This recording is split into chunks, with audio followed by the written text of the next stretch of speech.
Secretary Stark? Sorry, you had me muted, ma'am. I'm present. Sorry, I muted you. Hi, y'all. Vice Chair Womack? Present.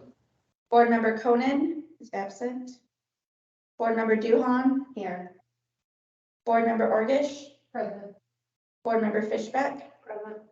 Board Member Harris? Here. And you have a quorum. Perfect. First, I'd like to make a motion to excuse Board Member Conan due to him being sick. Anybody would like to second? I'll second. All in favor, say aye. Aye. Opposed, nay. Carries. Now we are going to open up for public comments. We have one. Board Member Duhan. Okay. First, I want to share with y'all, some of y'all may be aware, but I am a part of the board for the Love of Go. They are the ones who put the races on that you see at for the local schools and churches. And one of the things that we've done is we partnered with Hayes CSID. They champion the Unified Champions, which is a program for kids who are part of the Special Olympics. And so I know that we have had an initiative of, taking care of and helping out some of our disabled citizens. So this race is on Saturday, February 25th. And it would be great if we could get some representation from the Parks and Rec committee out there, just showing support. And, hopefully in the future, maybe we can work with For the Love of Go and Unified Champions to further this cause and create other events and kind of partner and help out with each other. Here's a flyer. If anybody wants me to send them one, I can send them one electronically as well.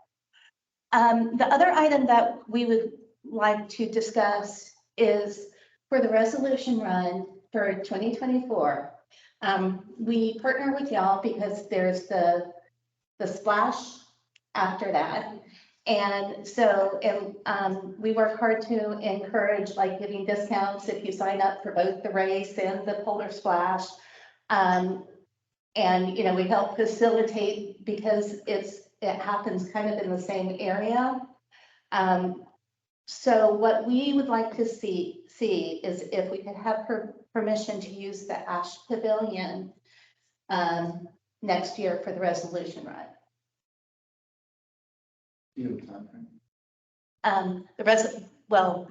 If we could know sometime in the next, say, 2-3 weeks, would that be reasonable? Would you be seeking a rental fee waiver to use Ash? We would ask for the rental fee to be waived since we are a nonprofit. I could add it to the February 27th park board meeting and let the board take a vote on that. Okay, sounds great. Thank you. That's it. All right. Public comments are closed, and we'll go to the first item on the agenda, and that is to discuss and consider possible recommendation regarding Woodmere Park parkland dedication. And so as the Park and Recreation Board has requested of this item, they've come to Park and Recreation Board regarding their parkland dedication a couple times already. And it was requested that Woodmere come back with a breakdown of dedication. And so we have their whole team virtual online right now. And you guys want to take it from there, it's all yours.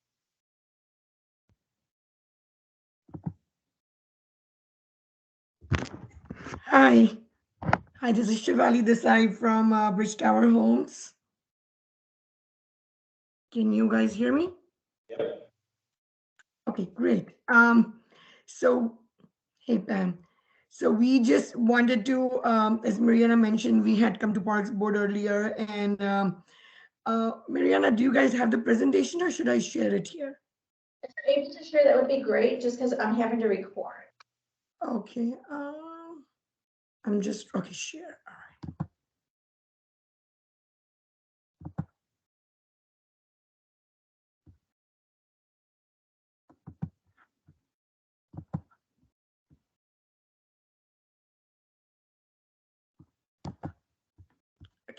Can you see my screen?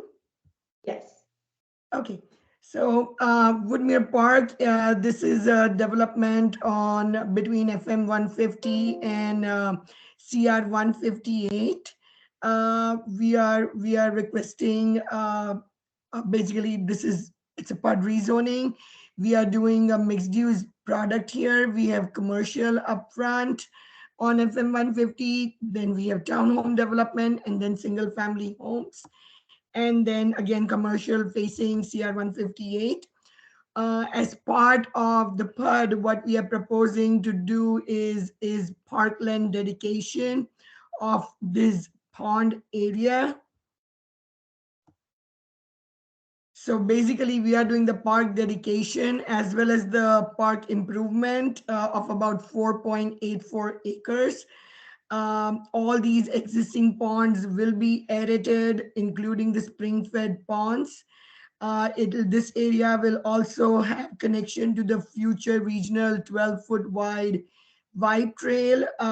This will have irrigation and native landscaping around the pond. It'll also have walkway around the pond with benches, lights, trees, and shrubs. And this is basically showing the comparison between if we were to just do parkland in lieu fee and park improvement in lieu fee versus the dedication and the improvement that we are doing. The parkland dedication, the valuation is about 178,000 for 4.84 acres versus the in lieu fee, which would have been only 145,000. And similarly, the parkland improvement that I just described in the previous slide, and Mariana has that itemized breakdown. The valuation of it is about $560,000 versus the in lieu fee would have been only 145,000.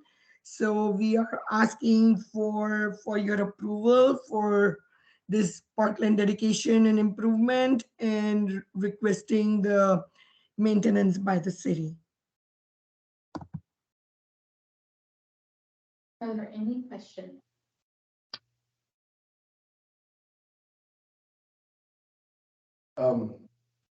So I just want to make it clear, this was my main concern last time y'all were here. These homes will always be commercial, correct? They'll be for rent. They'll never be able to be bought by Kyle citizens.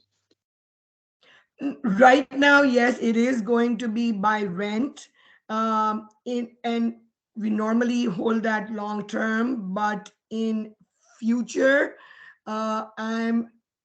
it can be sold, but for now it is a rental project.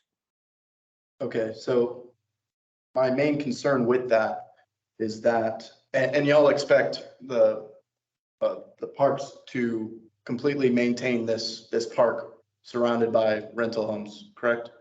Correct. Okay. So my main concern is that people may not even know this is a public park, you know, just without even just this. It just seems to me that the public will be maintaining almost a seemingly exclusive park for, you know, a company rather than the people of Kyle.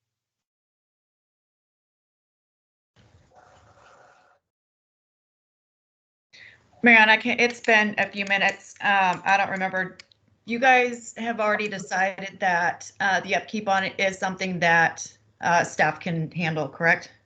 That was discussed at the last time, and staff determined that we could maintain the public park because it was going to fall along the Vibe Trail. Okay. One of the things that I really am concerned with is that our spring-fed lakes over there on that side have some protection. And if we let them go private, then I think that we will lose the protection to those lakes. So I understand your concern, but it is on the trail and they are spring-fed, the lake is spring-fed. Will correct me if I'm wrong, but tonight is just to talk about the parkland dedication portion only. The whole development part has been, right, And okay. and if it's appropriate, Will Atkinson, Director of Planning for the record, and if it's appropriate, if I can speak to some of these items with your concerns.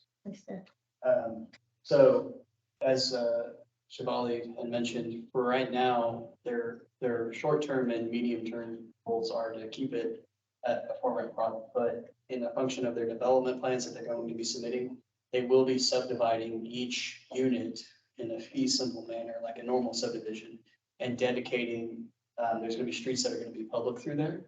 So the public can go through the project and go to this public park from both County Road 158 and East F 150. So in the long term, if they do decide to flip the project and start selling units off to people who want to purchase those individual units, they can do that in a very relatively easy fashion, If they decide to. if they decide to do that. But that was one of our early conversation pieces we had with them over a year ago from our side. We felt that city council would be more amenable to the project from a zoning perspective if they understood that it's, those lots will be fee simple. Signage to indicate that it's public and not just. On the park. I presume so. I guess my comment to that is also, I mean, we have the Steeplechase Park, and unless, you know, if you're over on the west side, people don't really know unless you use the dog park or the Frisbee golf or whatever. I think that's going to be on the parks to let everybody know that that park is there and it's available. So just with their help getting that word out. And then if there's any additions to it or anything great, I think that it'll be a wonderful way to help get the word out about that park also. And Cool Springs is kind of the same way. It's kind of tucked into the neighborhood and no seemingly public access. Say for Bonnie Creek. Yeah. And those can be rental properties. At any point, they're not designed as rentals, but at some point, if anything like Plum Creek, they will be. I mean, is there a motion to be, And so tonight we're seeking a motion to approve or disapprove their parkland dedication and fee in lieu of fee I have a question. as presented. Did you feel like one of the things we talked about were their estimates? So Benito did review them and all the itemized things, correct, and I think, did planning also look at those estimates, Will, or no? We Itemized. didn't- yeah, Yeah. this was specific, like, I know Benny did for sure. So that's their estimate, and I don't know. And the itemized were attached in your agenda Yeah. packets if you're able. So to you, those were reasonable estimates of itemized things, because it's like $100,000 per acre. And Stacy actually put eyes on those as well, now that I think about I think it was board member Conan's main disagreement was the estimate. And so y'all are saying it. that, And so this time they actually They came did back with revised and itemized. can y'all show us what the last estimate was? I actually do not have last estimate here. If you stop, oh, I can't, I'm recording it.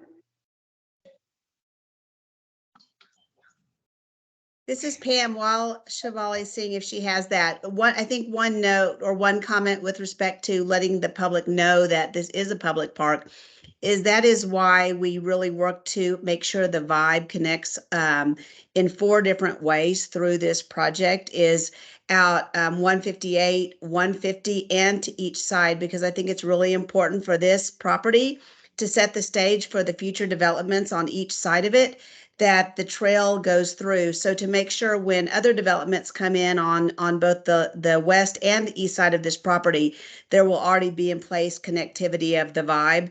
And so it connects out each side of this project to make sure it's completely available to the public and that the public understands that it is part of the larger trail system as a whole. Amy can share the itemized list if you're able to get there.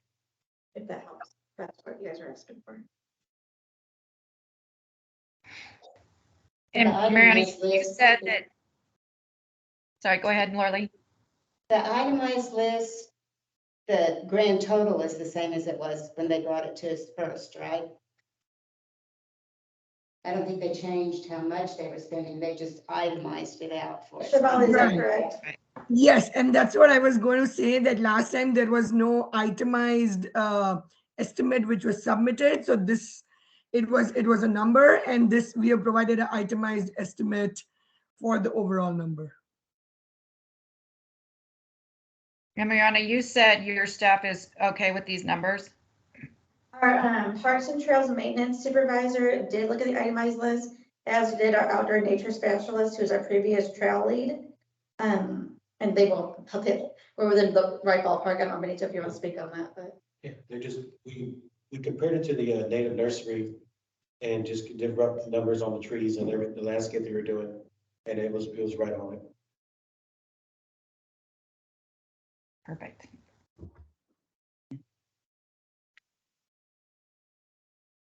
And I don't know if this is, So we need to make a motion to say that again, Mariana? So they're seeking a motion today to approve their request to pay or for parkland dedication in lieu of fee as presented. I'll make a motion. This wasn't y'all's agenda. The itemized wasn't your agenda back. Yeah, I saw it. I'll make a motion to approve it as noted. A second. all in favor, say aye. Aye. All opposed, nay. Carries. Thank you all. Thank you. Thank you. All right, we are moving on to. Thanks item for number 2. volunteering. Discuss and consider possible recommendation regarding future planning for city trails. I'm ready. So we have one of our Cal residents, Mr. Josh Keller, who's been to Park Board before, correct, Mr. Keller? Right. So as y'all know, the Park Board has previously approved for the city, specifically Benito's team, to work with Mr. Keller and the local biking coalition to build a single track bike path that runs parallel to the Plum Creek Trail. And as you also know, that hasn't been built yet, because it's just kind of like a few people working on it. But they have the go ahead and the okay to go ahead and build a little single track bike path. We're talking mountain bikes. Mountain bikes, Street yes, bikes. single track, but they are now facing issues when they get to the west side of the city where there's private property. In the city, we cannot allow them to just go build on anyone's trails or anyone's property. With that said, Mr. Keller just has some ideas that he wanted to present to the park board and maybe possible things to keep in mind when we go through the budget season this year, or things we might want to keep in mind to ask for in this next budget year. And from there, I'll let Mr. Keller take it away. There's a presentation, I guess it'll show up. Just to kind of update you on where we were, and Mariana did a really good job. Basically all I'll be talking about, but I want to thank Mariana for just helping us out, and they've gone above and beyond. About a year ago, maybe last spring, we were under the understanding that it was just, hey, if you wanted, you got this land, you kind of go do it. And they've gone again.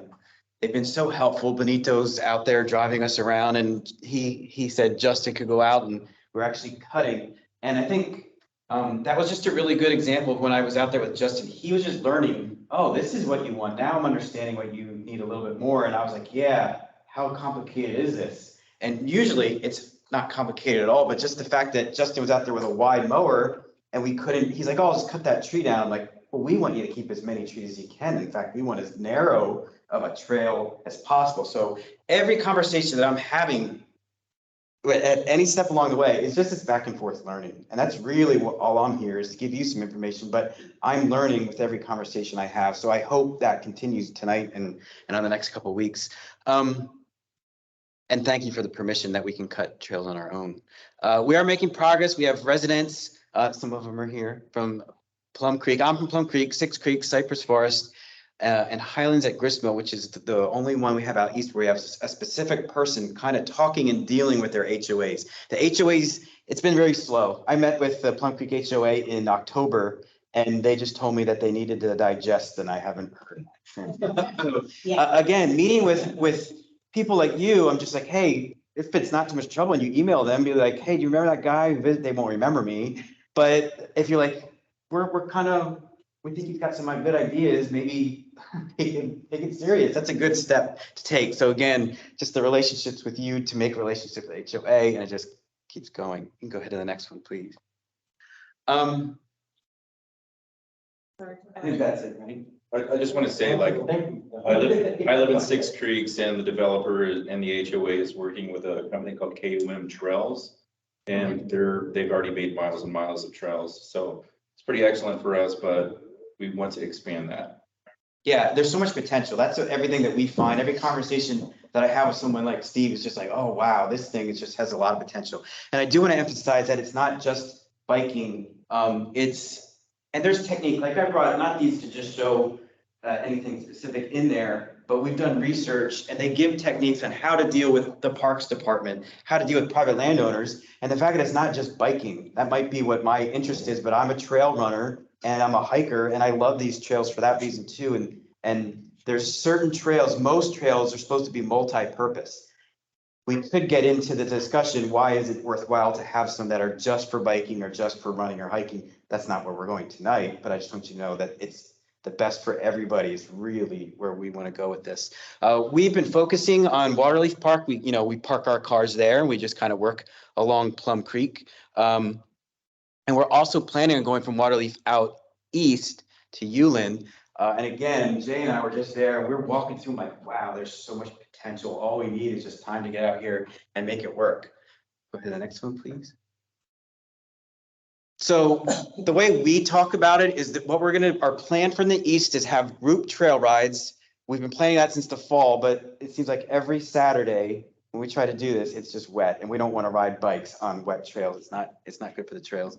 So we haven't gotten that going and I hope as the weather gets nice, we're able to do that a lot more. Organizing runs and days to go cut, even if it's just 2 or 3 of us, it's amazing how much progress we've been able to make out there. The trails are really easy to cut and to make.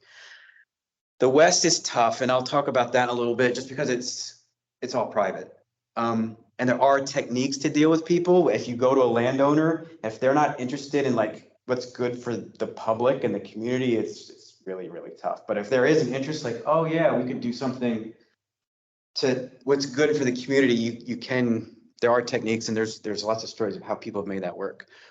We need help working with landowners and again, sometimes when I have meetings with people in a group like this, I'm hoping someone will be like, oh, I know them. Like that's kind of my hope. The big landowners in the Nance family, Blanco River Ranch properties, which I've actually called, but they don't get back to me. And then I've actually just made contact with Hayes County today. Someone called me back. And it went really, really well. She bombarded me with information, which I have to get to, but making progress there. And then Central, Mariana probably knows more of the details about this than me, but we just like, so the situation is if we live in the west part of Kyle, we meet people in our neighborhood and they're like, oh yeah, let me know, can we get on our bikes and go? And like, yeah, well, we got to put our bikes on the bike rack. We got to drive over to Waterleaf. And they're like, I'm too busy for that. Can we just get on our bikes and go? And like, well, no, not yet. We can't. So if we had a way to ride, over or under 35 to get over there, there's potential like that. So I know the city has some plans. We're just trying to move forward with that. I'm not going to read all these for you. You can read that kind of as I talk about. That's a city-made document on the right. And what I'm interested in is what I've highlighted in orange. I've kind of, as we go through the next few slides, you'll see a couple words highlighted in orange too. I'm trying to give some substance or some detail to those things written in orange. So the first one says the demand for a robust trails network has continued to grow as evidenced in annual household survey reports. So cities done some reports. There's demand for robust trail. Now what's robust? That's what we need to talk about.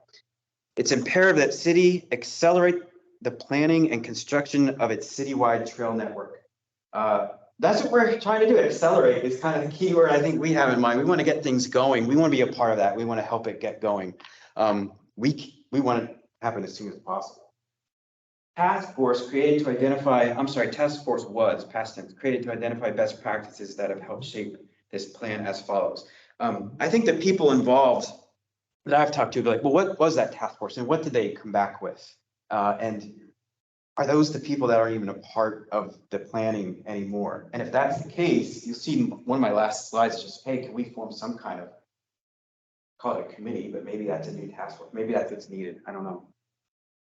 Kyle City Council have thoroughly investigated world-class trails systems. I think there's a sense that people have that, okay, they've investigated which ones, because we have a couple ideas too that probably are worth investigating. We see some towns that have done a really, really good job that we would love to see brought into the conversation. Every resident of Kyle should be able to access the trail from a trailhead that's close to them. That's the plan that we're kind of going from. As many people like that represent their neighborhood that can talk to their HOA, like how does your neighborhood connect to the vibe? How is your neighborhood going to get the kind of trails they want? We're trying to build that. And like I said, if we only have 4 or 5 neighborhoods, we got a lot of work to do. The last one says, in other words, shopping centers, restaurants, neighborhoods, parks, and other areas along trails should be oriented toward the trail rather than the automobile. Indeed, we believe that foot traffic equals retail sales and proximity to people equals experiences. We are so on the same page with that kind of wording. We're trying to kind of, right now, it looks like they're just words and like, oh, well, they're building the vibe trail, but a lot of this doesn't seem like it's happening. And we want to try to make the vibe meet its full potential. Mr. Cole, Really. just before, I'm not interrupt you, I just like, just because there's a lot of questions at once. Yeah. We could, between Benito, Will, and myself, we could answer every one of those questions. And also that document is when the vibe master plan was approved. So that document is specific to the vibe. That document's not really specific to the natural trail that currently exists. So So if that helps clear things up at all, it might be. I think there are 2 slides that might, I mean, like, well, here's kind of the question that I have. It might make more sense, So we just did this survey off now we started this Facebook group and it grew to 80 people in 2 weeks and it's up around, I think it's close to 140 or 150 now. So it grew pretty quick and we're like, wow, there seems like there's a lot of potential. And again, what I put in orange here is kind of referring back to these points that I just kind of read. But I think what stands out is most people don't know what the vibe is. And we feel like what we're doing, if we have group trail rides, if we have people coming out and getting involved actually building trails, that's a great way for word to spread. And it seemed like most people were leaning towards it being a walking, jogging. I kind of figured another way, and walking, jogging, probably there's some overlap there. And then there's biking, but a lot of people, golf carts. If we see that a lot of money is put towards the golf cart experience, and we're just like, well, 3%, it's at least worth looking at. Even if you're like, well, your survey is not the right way to do a survey, it's at least worth looking at. So we just wanted to bring that And I up. think if you talk about that robust trail system, the vibe is completely separate from the natural Plum Creek Trail, which is completely separate from the single track bike path that your team's building. So there's different, so I think for this conversation to move forward, it's like, okay, do you guys want to help with the vibe? Do you want to help with the trail? Do you want to have all the trails? That's probably something we need to look at. Okay, you go next, please. So I think this ties in with what you're saying. So, you can kind of chime in here if this makes sense or not, but this is from that vibe document. And that was my understanding that the vibe will have the crushed granite, the natural surface, and then the paved. But is the vibe No, just paved? that's not correct. So the vibe, you guys will invite me, please, feel free. So the vibe is just the paved 12-foot trail. And then the single track bike path and the Plum Creek Natural Trail run parallel or in close proximity to the vibe. About how far would you say from the In vibe? certain spots, you're looking at about 100 feet, and in certain spots, you're looking at about 2. It's not all the vibe. If that makes any sense. Say at least in the Waterleaf section, or at least going upstream for the, for Button Creek / Sunset Ridge. The vibe trail is going to be on the southern section on the south side of the bank. Then if I understand correctly, the natural trail is up against the bank where it currently is. And then the vibe trail is going to be on the north side Yes. for the most part. Now, there might be, as site constraints dictate, it might get a little bit more squished together. It would be helpful, like, for us to get like a map with all of them on there, so we can see the difference all on. So you don't have to go back to the last slide, but a lot of that conversation, again, I think just needs to be cleared up. And I think that's what we're doing. And that's great because when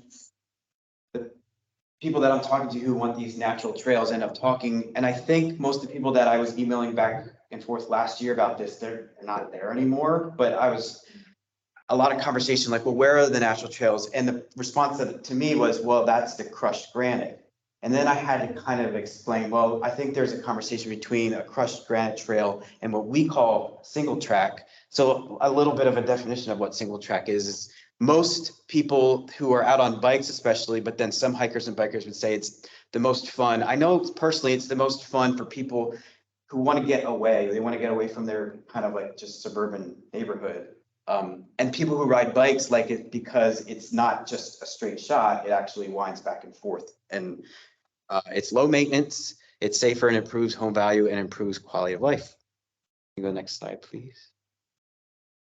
You can see how much single track is in Kyle compared to all the cities around it. So that obviously we're pushing for more of that. And we do So- have the okay to build single track already. Mhm. It's just not built yet. Yeah, and How many miles though? Benny, do you remember? Well, Was it from, 7.9? Well, now it's about close to 6.5, I think, but from the end goal, like I said, it's from 21 to Blanco, and I want to say it was close to 11 to 14 miles one way. And some of that's outside of our Yeah. jurisdiction Right. too. Newland But the stretch that we had the okay was the Waterley to Lake Kyle. Which is about 4 miles. Waterleaf to Lake Kyle, and then potentially out to Ulen, which Right, so the master trail plan goes from the city of Uline all the way to the Blanco River. So you see where Highway 35 raised up. The reason it's raised up is so that the trail can go underneath the highway. But we're still acquiring land in certain pieces on the west side. But that's the ultimate goal, and it's available. So the gap is 35 Yeah, yeah. specifically, because that's a unique situation that we have to coordinate with TxDOT, and hopefully, which we don't know yet, we can get either a developer on each side to coordinate with TxDOT, but that may not be feasible. A lot of times, whenever you have to deal with separate jurisdictions, it's a lot easier, I won't say easier, but it's a lot more effective for the jurisdiction to handle that aspect of it, like going under TxDOT's bridge right there where Plum Creek is. Really, it may be more effective if we do it. So, but if we can get the developer to do it, that's on the side adjacent to it, hey, thumbs up. Yeah. They can do it, make it work, but. it seems like that's gonna be a lot of what we've talked about is, hey, if the developers can just get on board and make it so much easier. That's a lot of it. So whenever, not to interrupt your conversation, but whenever a development comes along, that's why we have the master plans, whether it's the traffic master, or the street master plan, the trail master plan, Vibe Trail, which has the Vibe nodes on it. Whenever they come in, someone says, hey, I want to develop these 50 acres. It's like, okay, we can take that, look at it and go, hey, all right, here's what you got to do. Yes, you can develop it, but we're going to expect you to do it in this manner, A, B, and C. Note that you got to build the Vibe Trail. There's some trail stuff going on. There's the transportation master plan. The Vibe node, you got to do a little bit higher density, pedestrian oriented, that kind of stuff. And that's just specifically the Vibe. So there's, we look at all of our foundational documents to make sure that we do absolutely as we can to incorporate that. And sometimes it means, based on the developer's budget, they end up walking away because they can't afford it. But sometimes they can, depends on their funding source and how they've been investors on that. So we try to make sure we're upfront. Yeah, it was eye-opening to me when I sat down with Will and we were looking at this area off Stagecoach Road that's designated for the Vibe, and I was just like, tell me about this. I don't understand, like, who owns it? Can we start using it? And correct me if I'm wrong, but he was looking at this area and he looked at the acreage and he's like, well, this is supposed to be commercial retail. And it's so big, like this is enough acreage if it were on 35 to fill up retail. Probably could fit something else in there, recreation or whatever. And I'm like, oh, these are the things that we need to know. I just feel like that's got to be out there so we can just plan and start moving along. Yeah, you're correct. So retail, and I'm not trying to overtake the conversation. it's Please good. shoot me down if you're Good. going to shut up. So, you won't hurt my feelings. But along 35, retail, that's the highest and best use a lot of times. That's where it's most prevalent. And you see that. And some, it's going up 1626 now, going Because that's where you have the highest traffic volumes and all that, and a lot of it's point of sale, so people are like, hey, I need to go to Chick-fil-A, or hey, I need to stop at HEB, so they'll just stop and, you know, spend money. So where it gets harder is when you get off the beaten track a little bit, so off on the secondary and tertiary roads.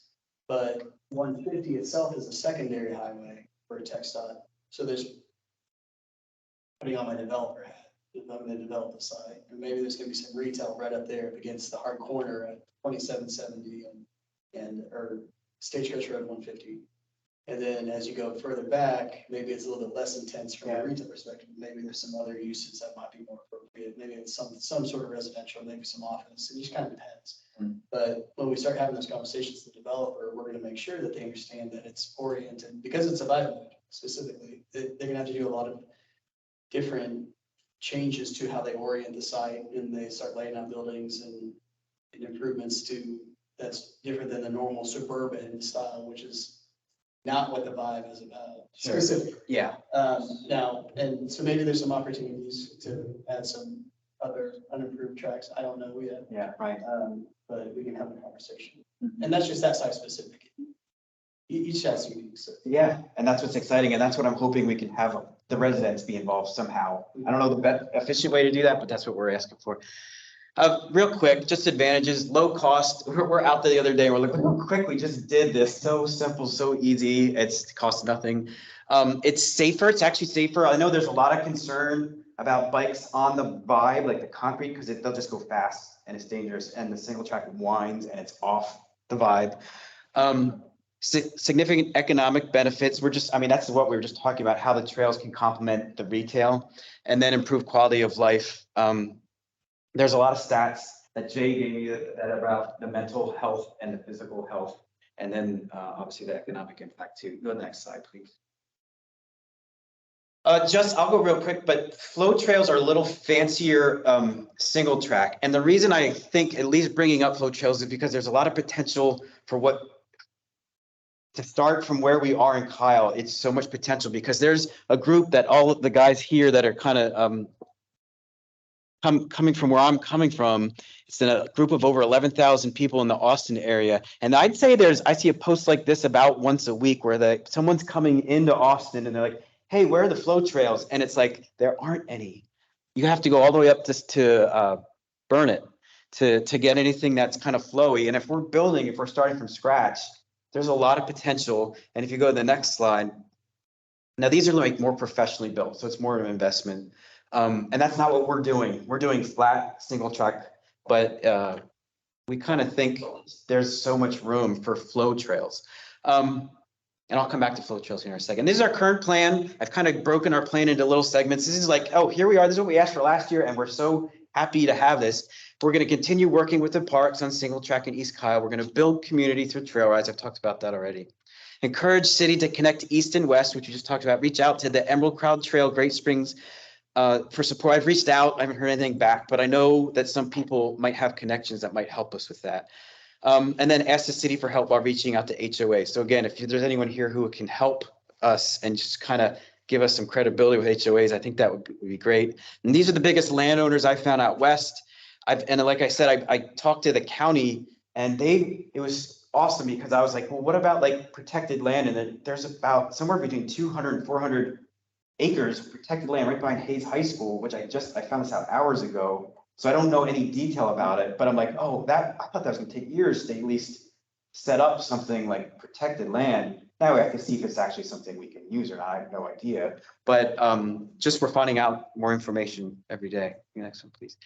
So this is kind of like the Nature Trails Plan plus what we would love to see happen the next 2 years.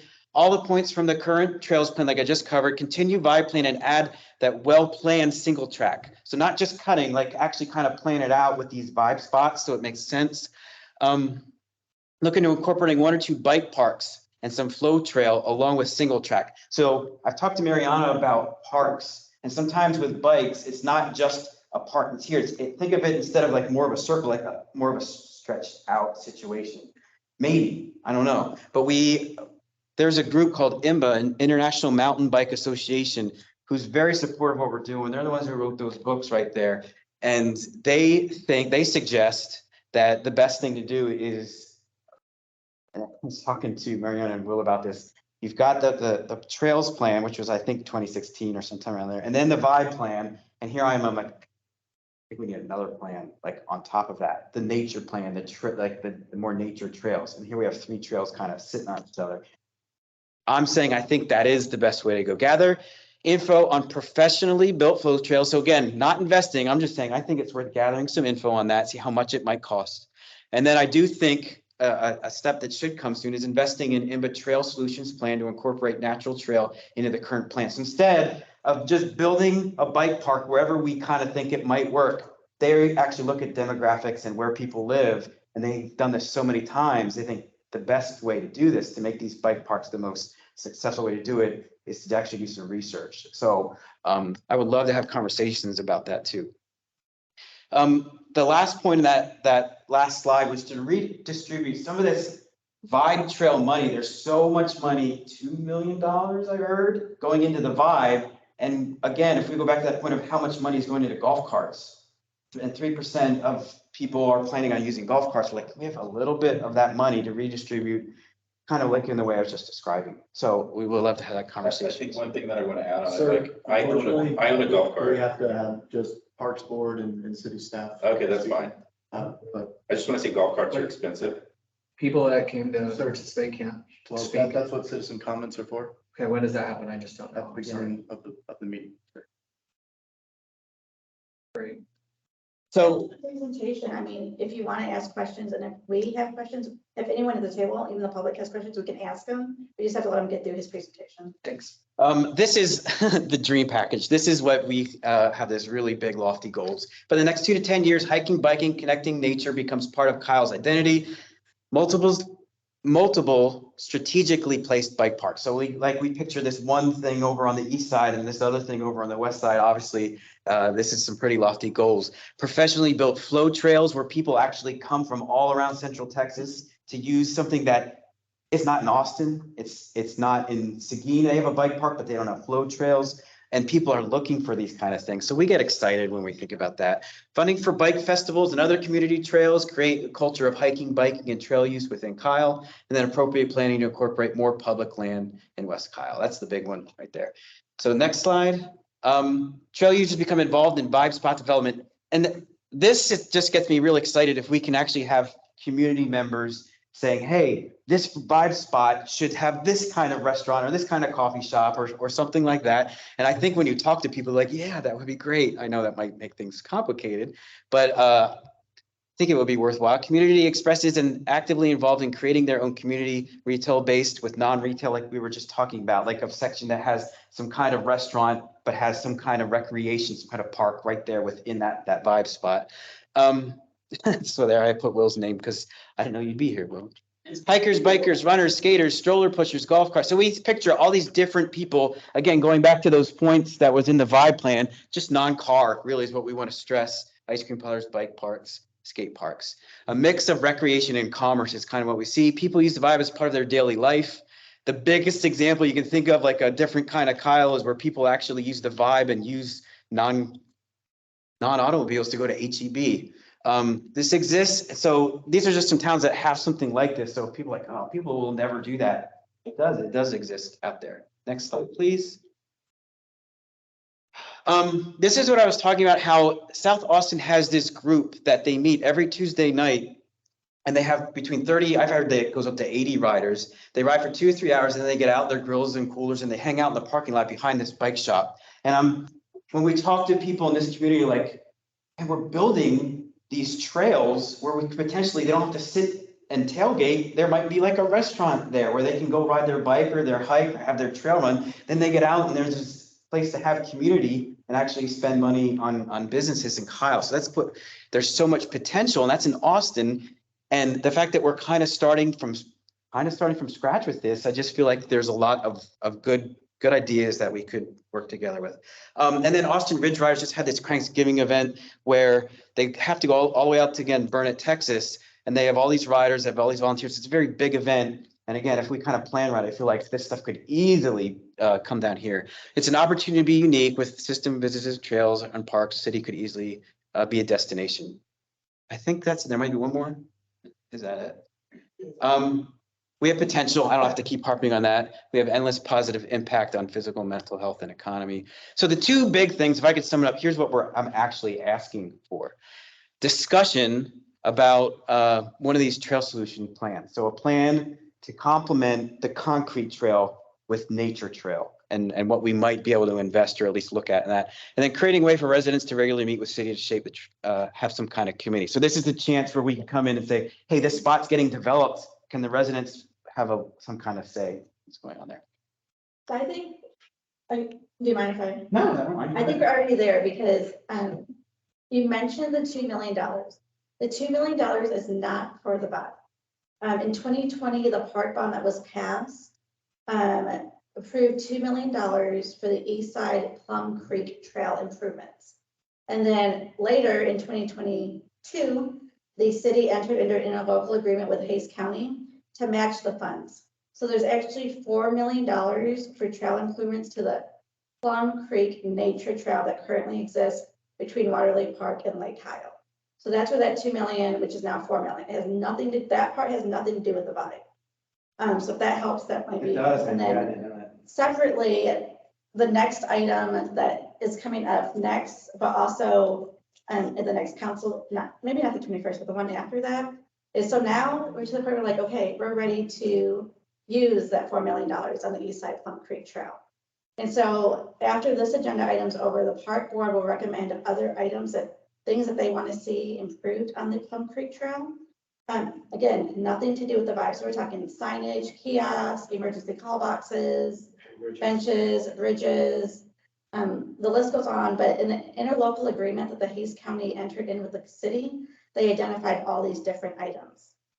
And there used to be a trails task force the city had that was comprised of city council members, staff, and maybe city management. I don't believe any citizens were on that trails task force. So I was thinking maybe one recommendation we can make is to ask to bring back a trails force that's comprised of residents and citizens. And that might be one idea. And then as far as the bike hunt trail, working now through the budget season to try and request funding for a bike park in the next fiscal year. Those are my two main notes. Just wanted to make sure that you guys know the vibe is totally separate. That money, that $2 million, which was matched at $4 million, is just for the natural Plum Creek Trail that currently exists. So to say, hey, can we take money from the vibe, it's like, well, that's not relevant. Correct. And so what I'm hearing like now, because at first it was just like single pump bike. And now I'm hearing more like you guys want to be more involved in the vibe and the overall master trail plan. Is that? Well, I don't personally, and this might be a little bit different on who you talk to. I think the vibe is great and I'm like, build it, sure. And I think what we're interested in is the things that come off the vibe. Like here's this little trail that comes off the concrete. Oh, where does it even go? I'm not even sure. And then you see a guy on a bike go off that way or a trail runner go off that way. And right now it's just, especially in the West, it seems like there's no public land. So it might not happen. And I think that's our big concern is, oh, how can we just make sure that I know for this $4 million that we're about to spend on the east side, there will be public engagement meetings, just like we're doing for the splash pad and the skate park. So everyone can give their inputs on what they want to see. But as far as the trails task force, Benny and Will, also thought maybe we can make a recommendation to bring it back with, residents in some form. I think that would be great, because really we need to be talking about how we connect with the other trails. And with Great Springs as well. Yeah. So. And that's the goal when it's done from Yuling to Blanco River, and then it connects to the Emerald Crown Trail. And it'll connect the trail that's being built between Austin and San Antonio. Kyle's going to be right in the middle of that. And so that's kind of the overall. We have all these natural springs to go with. There's also Great Springs. It's just, there's a lot out there that's going on. There's also the Pecan Woods development, which is wedged between Heidenreich, the east side of Heidenreich, and down to Simon Middle School, is that property there. And so that'll be one of the connector pieces for the Plum Creek Trail in general. And so we have an opportunity for whenever it's entitled right now to a development agreement. It's not inside the city for the most part, but I anticipate as the want to start developing, they're probably gonna want some refinements to that agreement. And so there's an opportunity to account for the bike trail, the natural trail, and what have you. Because they have a lot of floodplain, a lot of natural area that can be accounted for in the public system as well. So. If there is no further discussion, Park Board is welcome to make a motion to direct staff with what you guys would like to see, or what you are looking to do. Are we able to get, because I was online earlier today, it's not very clear that there's 3 separate trails. Is there a way we could at least get like a color coded map? We need a more, an updated map, another education, yeah, we can definitely. So it's actually having here that there are 3 separate, when I was reviewing the bike trails, like this isn't very safe if it's electric vehicles, ... bikes, runners, whatever.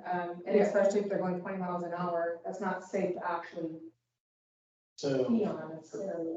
for the, when we implemented the bike trail from a code perspective, the police department also did their part of it as well. So the bike trail, and it should have, as we're going through and reviewing sections of whether it's on the private side or if it's a city portion that's being developed or what have you, we're gonna be going through and reviewing the actual construction plans for the public improvements. And so they should have appropriate signage on there. But one of the laws of the city code that we put in place was the pedestrians have the right of way on the bike trail, even though it's gonna be a multi-use path really, that's paved. So golf carts and cyclists have to give yield right of way to the pedestrians for on the trail. Whale is our vibe, all knowing, we're As much as we're the natural trail Yeah. only, We're, so yeah. we're always the ones that say, hey, you gotta build that section on the development plan. And, we tell them at the beginning, but so that it's not. When y'all make your motion, if you could just include that, like, as one of your directors you'd like to. And just in support of this, I work at Hayes High School and we have a mountain biking team and they're continuously growing. There's new members every year. So this is not just the guys at this table thing. Like we have youth in our community who would Oh. absolutely use this. And We see it all the it's a time. great opportunity for them to go and do something outside. And as of right now, the mountain biking team has to travel to Austin in order to actually ride the trails. And so we have all of these kids at our school who can't ride between like their house to the school to meet other people because we're all on. We have a large population that mountain bikes between Waterloo Park and Lake High. And they use that, but it's not. It's not. They just can't go on, yeah. Yeah, so, these kids are at the school and when school lets out, they have to get in a car to go somewhere to ride their bikes So- instead of just being able to hop on. So we should be, would you all be interested in making a recommendation to see the next year's fiscal budget? The staff could just see what kind of money is available for expanding on. To expand on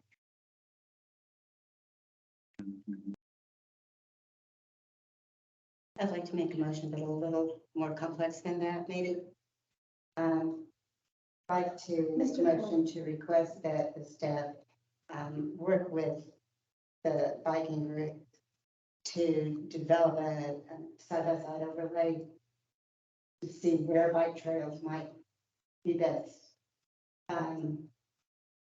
And that we look at the budget for the coming year, the $4 million, the water leak is potentially a start for that overlay trails. So the $4 million, it's already in motion, like. Yeah, but I mean, you said to look at using a portion of that. No, so the $4 million is for the existing Plum Creek Trail that's on the east side, the one that's there now. So we'll have, starting like in the next couple of months, public engagement meetings for that already. Okay. So what we're really looking for is to do planning for bike trails. So let me just make sure I got, oh, there's no, I'm sorry, I didn't hear a second. Sorry. And I know Mr. Keller, is he with your, this gentleman with the presentation as Yes, well? yeah. Or is there something you wanted to add? I'm sort of with the presentation. I definitely support everything that was said. Do you mind if I ask a couple questions and make a couple comments? Would that I mean, be if okay? Mr. Keller's okay, it's his time. Are you okay with that? Yeah, is that okay? Sure. Thanks, buddy. So just to introduce myself, my name's Steve Hansen. I've lived in Kyle for a few years now. I've got 4 kids. They go to Nigley and Barton. I definitely love to get out in nature. This month alone, we logged 85 miles. It came in today, showed me. 80 of those miles were in neighboring cities. They were all on nature paths. So it's not just for bikers. I love mountain biking, but we do gravel biking, we do trail running, we do hiking. And just yesterday, we were in San Marcos once, we were in San Marcos this morning, and South Austin before. And so I really love this topic. To just up the numbers that you shared for a moment, the Bikers Network in South Austin, it's 150 miles of trails that they've devoted to single track, and they usually get about 90 riders every single Tuesday night. I participate in that.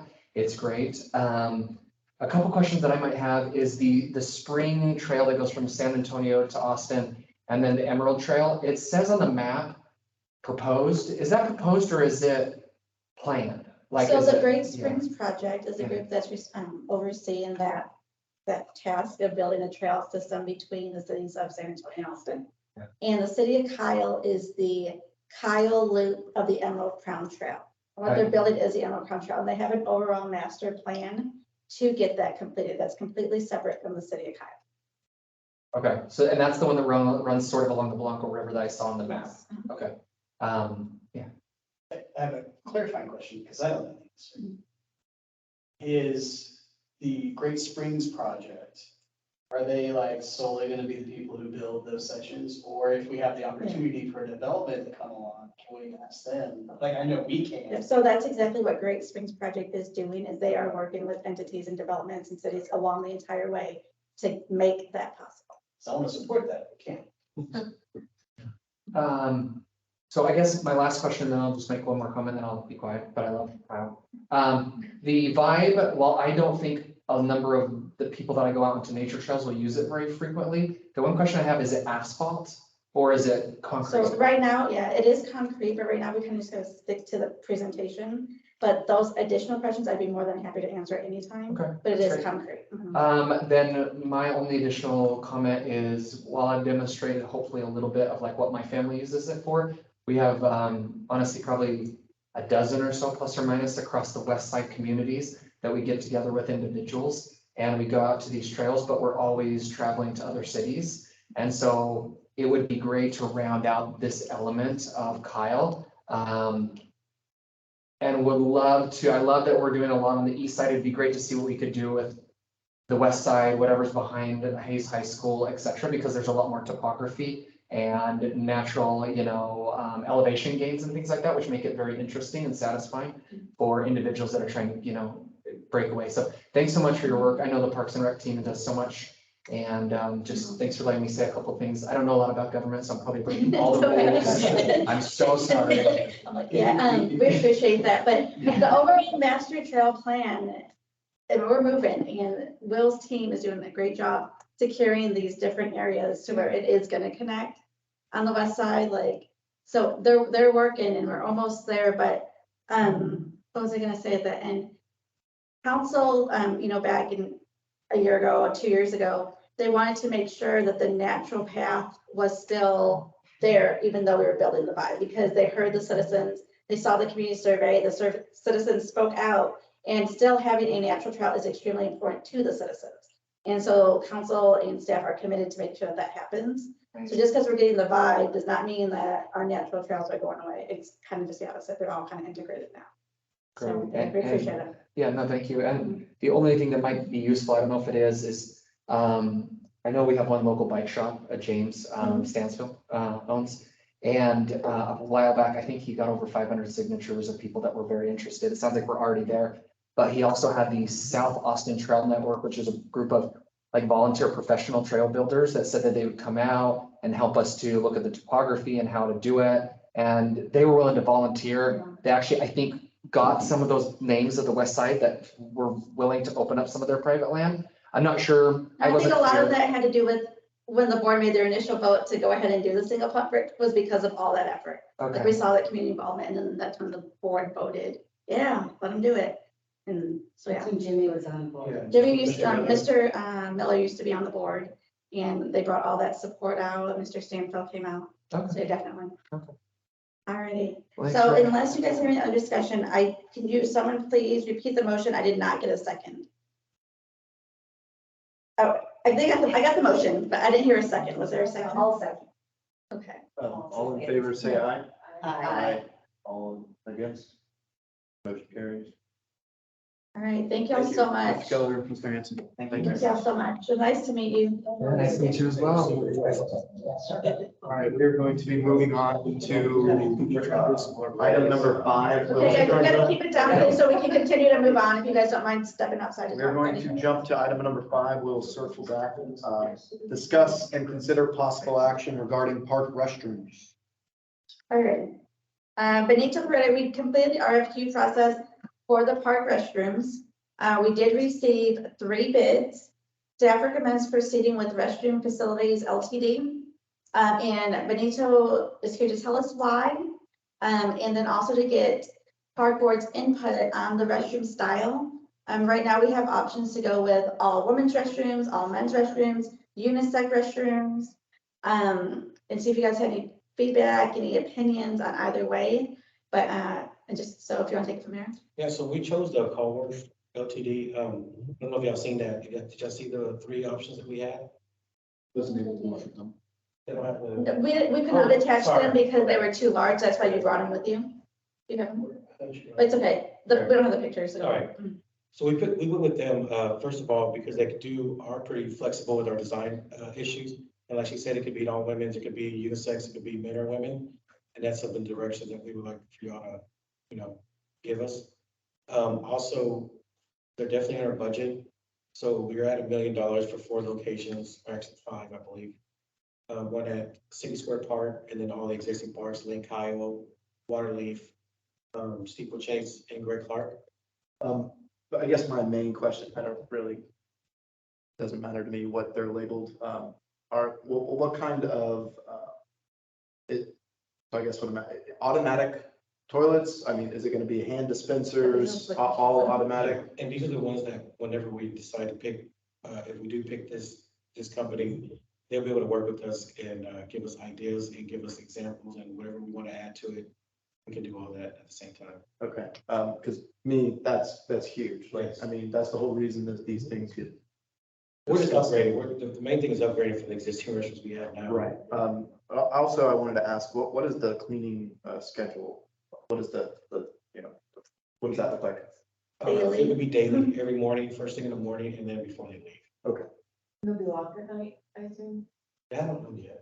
So currently the park restrooms are not locked at night. We do go through periods where we have to lock them because of graffiti or whatever's going on. But with the new restrooms, I mean, that's something we can discuss. I would definitely. And the only reason we don't lock them is because we would have to have like staff come back at nighttime and lock them, or we'd have to change staff schedule to work, like some in the morning, some at night. So right now they're open. That's been a big issue, people like stealing stuff or dumping. Not recently. But kids in there. Yeah. The only part we really sometimes have problems with like graffiti or loitering is steeplechase. Steeplechase and Grand Park get hit pretty hard. Yeah, that's. I've been to Steeplechase and I tried to send my son in once and he did refuse to even go to that. Yeah.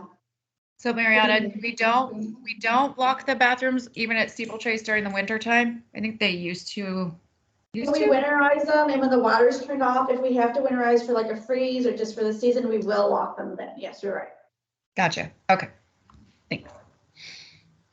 I would assume if we're putting one in Mary Poppins Park, that one might, even if y'all did have decide to put hours in there for the other parks, that one might have different hours, just because if we're trying to transform downtown right now, separate from this.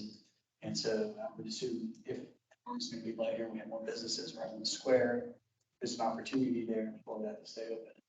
Is that too? Do you have an idea of what those hours are? It'll be based on the developers. Okay. We can definitely look at locking the new restroom.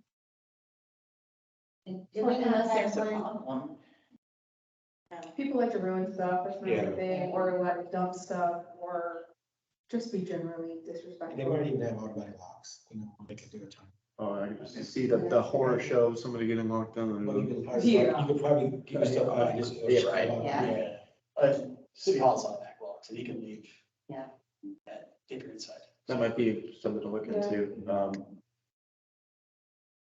Any other information? And of course, most importantly, is they're located in Marble Falls. So they can come here and drop a hat for any issues, any technical warranty issues.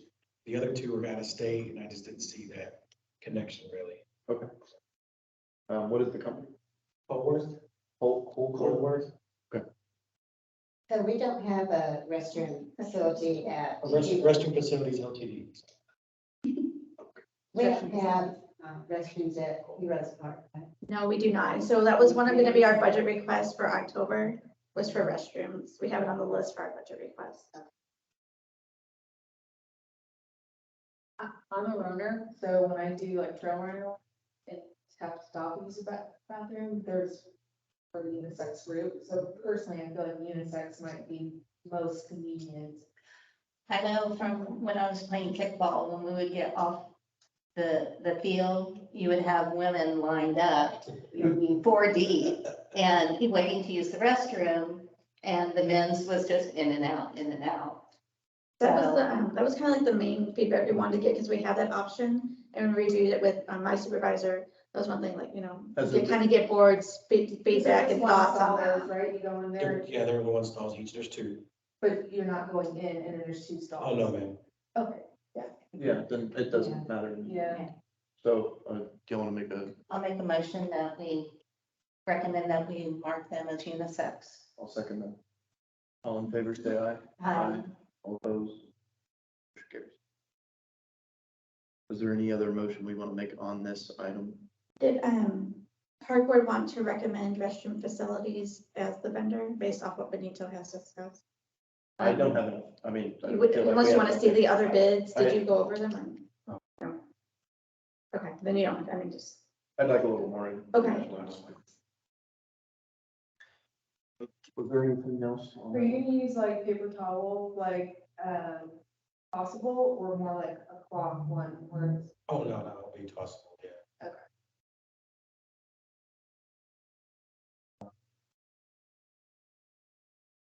Okay, let's, we'll move on to item number 6. That is discuss and consider possible recommendation regarding 2023 movies in the park. Yes. I do not think Shane is logged in yet. We take up number 3 instead, so he gets logged in. Yes, absolutely. We will switch to item number 3. Discuss and consider possible recommendation regarding Plum Creek Trail improvements. Okay, so kind of as we were mentioning in the last presentation, the next step that we're at with our CIP and bond projects is the East Side Trail improvements. City Council has asked us just to come to Park Board and get Park Board's thoughts and what other improvements you would like to see along the East Side Trail. So as I mentioned, the $2 million that was matched from the county is for our East Side Plum Creek Trail improvements. And the elements that were approved were 7 miles worth of trail, included shaded rest stops along the trail, outdoor public restrooms, interactive kiosks, trail machinery, parking access, interpretive signage, exercise equipment, and emergency call stations. So if Park Board wants to add any elements or like point out specifics, like I really want you guys to see these kind of call boxes, that's kind of what the feedback we're seeking. And then staff is going to work with both engineering, planning to come up with an RFQ that's going to get posted for these trail improvements to get completed. And we're going to have a public engagement sessions where residents can also come in and point out things that they would like to see. Can you clarify what an interactive, what was that? Interactive kiosks. I'm imagining something in a mall. Yeah, so like. Like a vending It tells- it machine, tells you like where to what, go. what It is tells you that? Let's say like interpretive stuff, like butterflies. You can go to it and have like butterflies. You can click on the different butterflies or birds that are on the Plum Creek Trail. Just, Scavenger hunt type. yeah. And there's other kinds of interactive kiosks. That's just an example. It also has like a map and. Yes, Yeah. Okay, Yeah, you are. Okay. that's what I'm mile about, markers and everything. like a you are here. So, One recommendation, if I may, so I'm over like 2 blocks from Blunt Creek, trail. It gets awfully muddy over there and essentially sidewalks taking the hit. Is there any way we could get, I've seen them at other parks, they're almost like wire bristles that you can like clean your shoes off. Cause it is getting kind of messy over there. And that's be part of the improvements. So like these bridges will be engineered to be, you know, to have plans for it, but those are one of those sections. Okay. I have listed that one. I can include that. And she's always a stick around, she always sees it on screen. Are you talking about the path that goes down to the Yes. pedestrian crossing? Yes. So Mariana, I've mentioned this before. You know, I've gone through, I've read the master plan and I've looked at live documents and all of that. And the nature trail, I think it would be beneficial if we had a workshop where we walked through, even at a high level, first the master plan, then all of these trails that we're working on. And I'm just talking for like the board, so that we really understand what has been approved, where the money is, what we're being asked or tasked to approve. You know, I like that I idea. completely agree. In I fact, like to add on to that, I think we should make, Is that right? find a day of it and even visit all of Like our. who's all been out on the trails. And I Yeah. keep asking to try to find somehow to get like a big laminated, like city of Kyle map, so that I can just find out what we're talking about at any one time. It is difficult. Just saying east and west without Kyle, having you know, reference it's material. only so helpful. Yeah, so if you want to make a motion to direct staff to come up to work with the park board members to set a date for a trail workshop, we can do that. Absolutely. I'd like to make a motion that we work Oh, sorry. with what you said, that we work with staff to come up with a workshop to educate and inform the board on our master plan and trails. And really anything that y'all deem very important that you feel like maybe doesn't get enough, you know, enough discussion around or anything like that. Yeah, anything with staff that feels that we don't hit hard enough, I really appreciate it, because, you know, sometimes I'm sitting here in the dark. Anyway, Did I, I second that motion. did I miss the second? I'll second. Okay. All in favor? So just in addition to the park elements I listed, was there anything that just stuck out at the top of your head you wanted me to make sure, other than the wire Brussels? Oh, if we could add, I know I keep harping this, and I don't know how it'd be overlooked, but maybe it could be alongside of one of the kiosks you're talking about, but that large chess set, the ones that they kind of have near resorts. The large chest set along the trails? At least, you know, just one to see, you know, if people use it, or, you know, just. So maybe like in addition to exercise equipment, I can put in that along that same, okay. Or an outdoor play feature. Will there be any drinking fountains or anything? I just. If we get the restrooms, yes. So we talked about having drinking fountains at the trailheads. I know Bone Creek has one already. The little park right there? Would y'all like to see them along the trail and more spaces than just the trailheads? I like the idea of having a fountain and a filler. Yes, Okay. Got it. Well, one of those bottle filters, Yeah. those are fantastic. Yeah, the Button Creek Park. Okay. All right, got it. Thank you. Does anybody else have any other last minute? Okay, Number 6. we are going to move on to item 6. Is ready? All right, we are going to discuss and consider possible recommendation regarding 2023 movies in the park.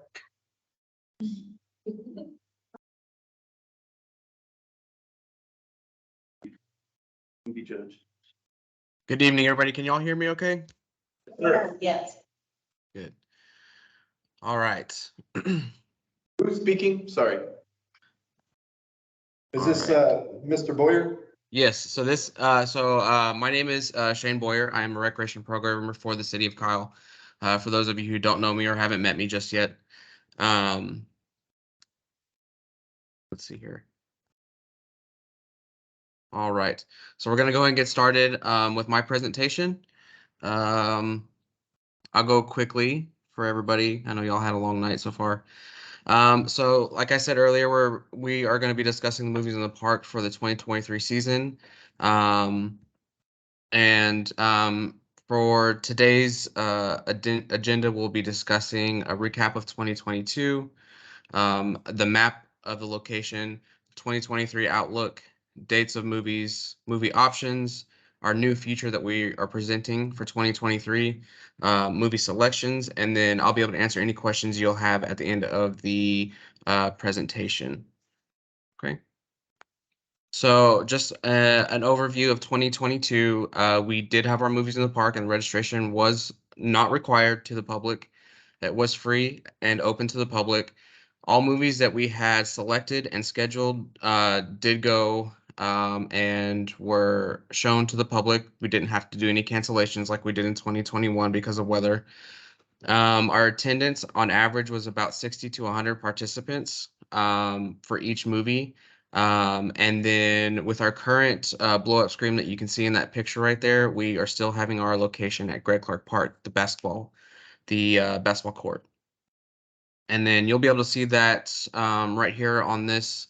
This is just a quick little map that we put together of the actual event area. So parking spots are abundant. There's parking all throughout the park. And it does provide an opportunity, you can see right here in the very front, for vehicles to park in those parking places and watch the movie from their vehicles. And then we also have open spots around the basketball court for food vendors and regular vendors that we may have out there during the movies. So looking forward to this summer for our outlook. We're still going to be having the location at Greg Clark Park at the basketball court. Something new that is coming for us for 2023 is an LED screen. It's on a trailer. It's 16 by 9, and its arrival date will be the end of April or early to mid. I'm sorry, or mid-May. So we'll at least have to go through that one movie in the beginning. Admission will continue to be free, and then the times does vary based on the sundown. Unfortunately, we're unable to watch the movies if it's not dark enough outside, so we do have to wait for the sun to go down to get dark enough. And then, like I had mentioned, we do have a new thing coming that we're bringing is themes for the 2023 season. We have our date night, the teen night, a back to school, and the 4th of July and Juneteenth. It's our goal to have 2 to 4 vendors for food, and then also vendors for just miscellaneous vendors for any kind of organization that might be out there. We do have staffing needs of 1 programmer and 2 to 4 parks maintenance staff, and volunteers are optional. With just like all of our events, we're also seeking sponsorships and donations to go along with this. So the movie selections that I'm going to present to you here shortly, they're based on availability, and they are given to us in a magazine or a brochure that's sent over to us by the Swank company, which is our licensing company. And then the movies do typically cost about $350 to $700, depending on release date and popularity.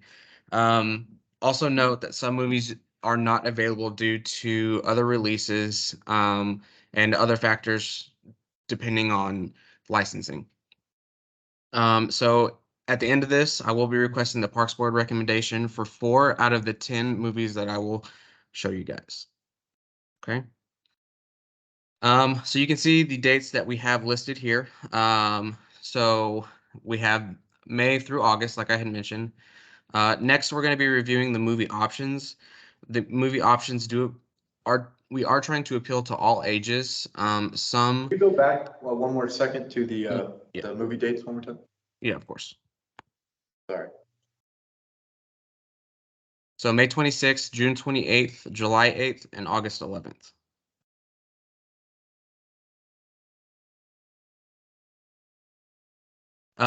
So yeah, we are trying to appeal to all ages, and some of the movies will meet the needs of 13 and up.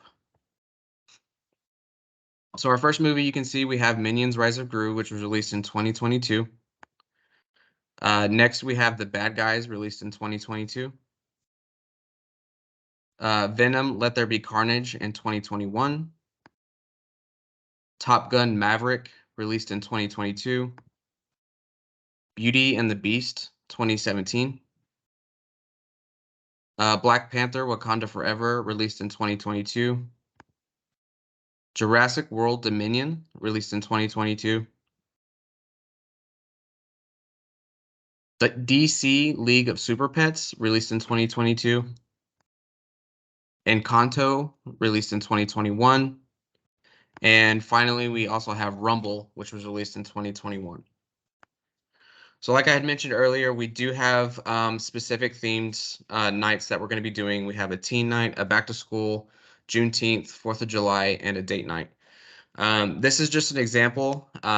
Please keep in mind that many of these movies can fall into multiple categories. And then, so this is an overview of the movie selection, like I had just mentioned, just to give you guys a visual. And to recap, we are asking for the Parks Board recommendation to select 4 of these movies.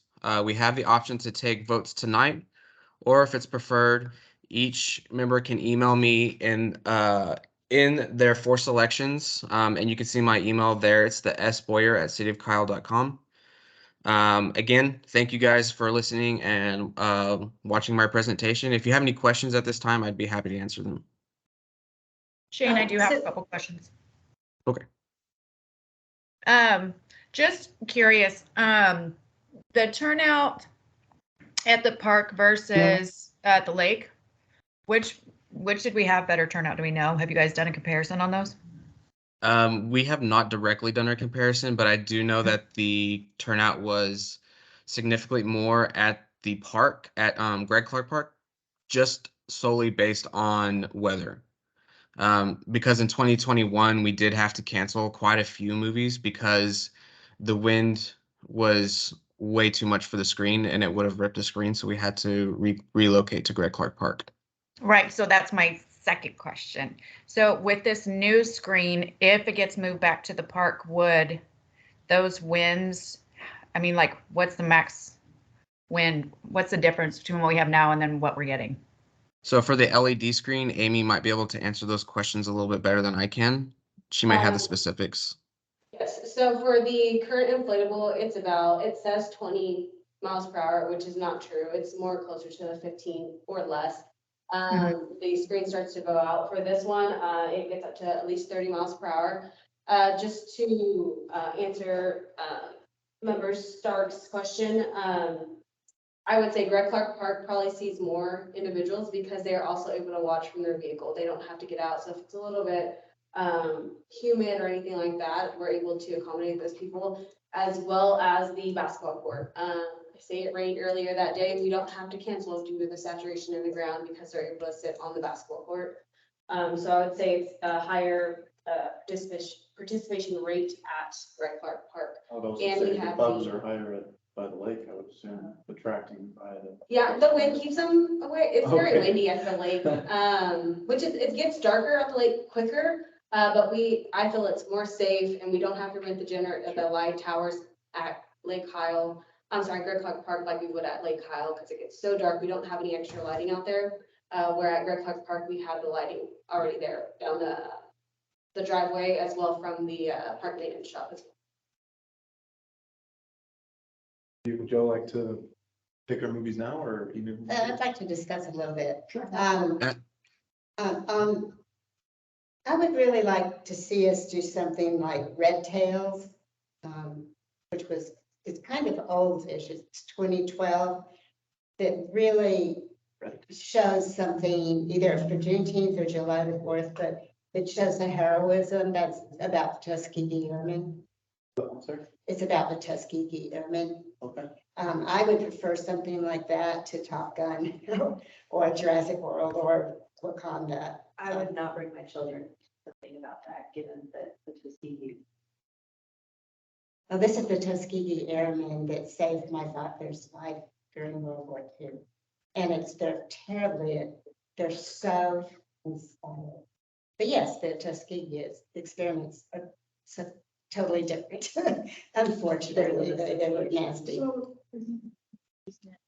We can, that's what he was proposing. We can vote on them now, or you can send in your recommendations. And we're not even sure if that, if you guys choose to recommend us pull the Red Tails movie. We're not even sure that. You can Swank get the would have license, that. Yeah, right? yeah, I would know.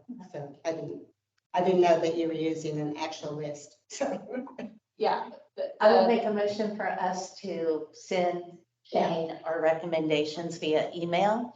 Can that get sent to us so we know what we're considering?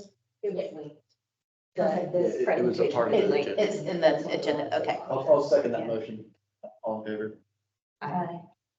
So, We're going to email. sounds good. And if y'all can email on Friday, just so we can get the movies ordered, so we don't, lose out. They only have certain movies. When Certain that's areas. Yes, and then it's at sboyer@cityofkyle.com, and then I believe you would have to CC Mariana.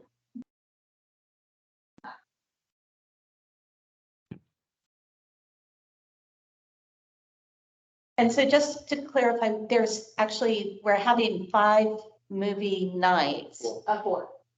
4 movie Okay, nights. but I'm seeing in the theme. They're just recommended themes. Oh, okay, gotcha. So we're not choosing for a particular day, we're just choosing for movies. 4 movies from the supply place. Correct. Which Yes. licensing doesn't happen, seem to be that. Yes, we'll take the. I will watch for the chance. All right, Alright. we're going to move on to item number 7. Discuss and consider a recommendation regarding a Kyle Pride Day event. And we have a Miss Collins or Mrs. Collins. Yes, let me pull up that. Yes. Hi, everybody. Can y'all see my screen okay?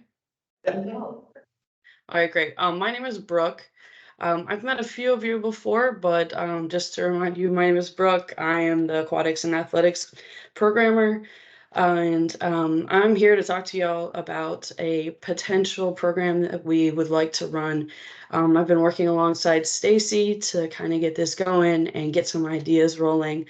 So our initial idea was to kind of open inclusivity to all the citizens of Kyle, reaching out through social media and things like that, just to lend an open hand and, saying that we're allies for the queer community and so forth. A few ideas, our goals that we did have were having a proclamation declaring the 3rd Saturday in June, Kyle Pride Day, just to kind of open the door for the event and lead into more activities and such.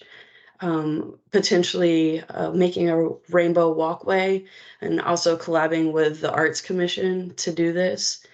And then for a big event, doing the Kyle Parade event / celebration, which would be in June. It's a Saturday, 24th from 10 a.m. to 2 p.m.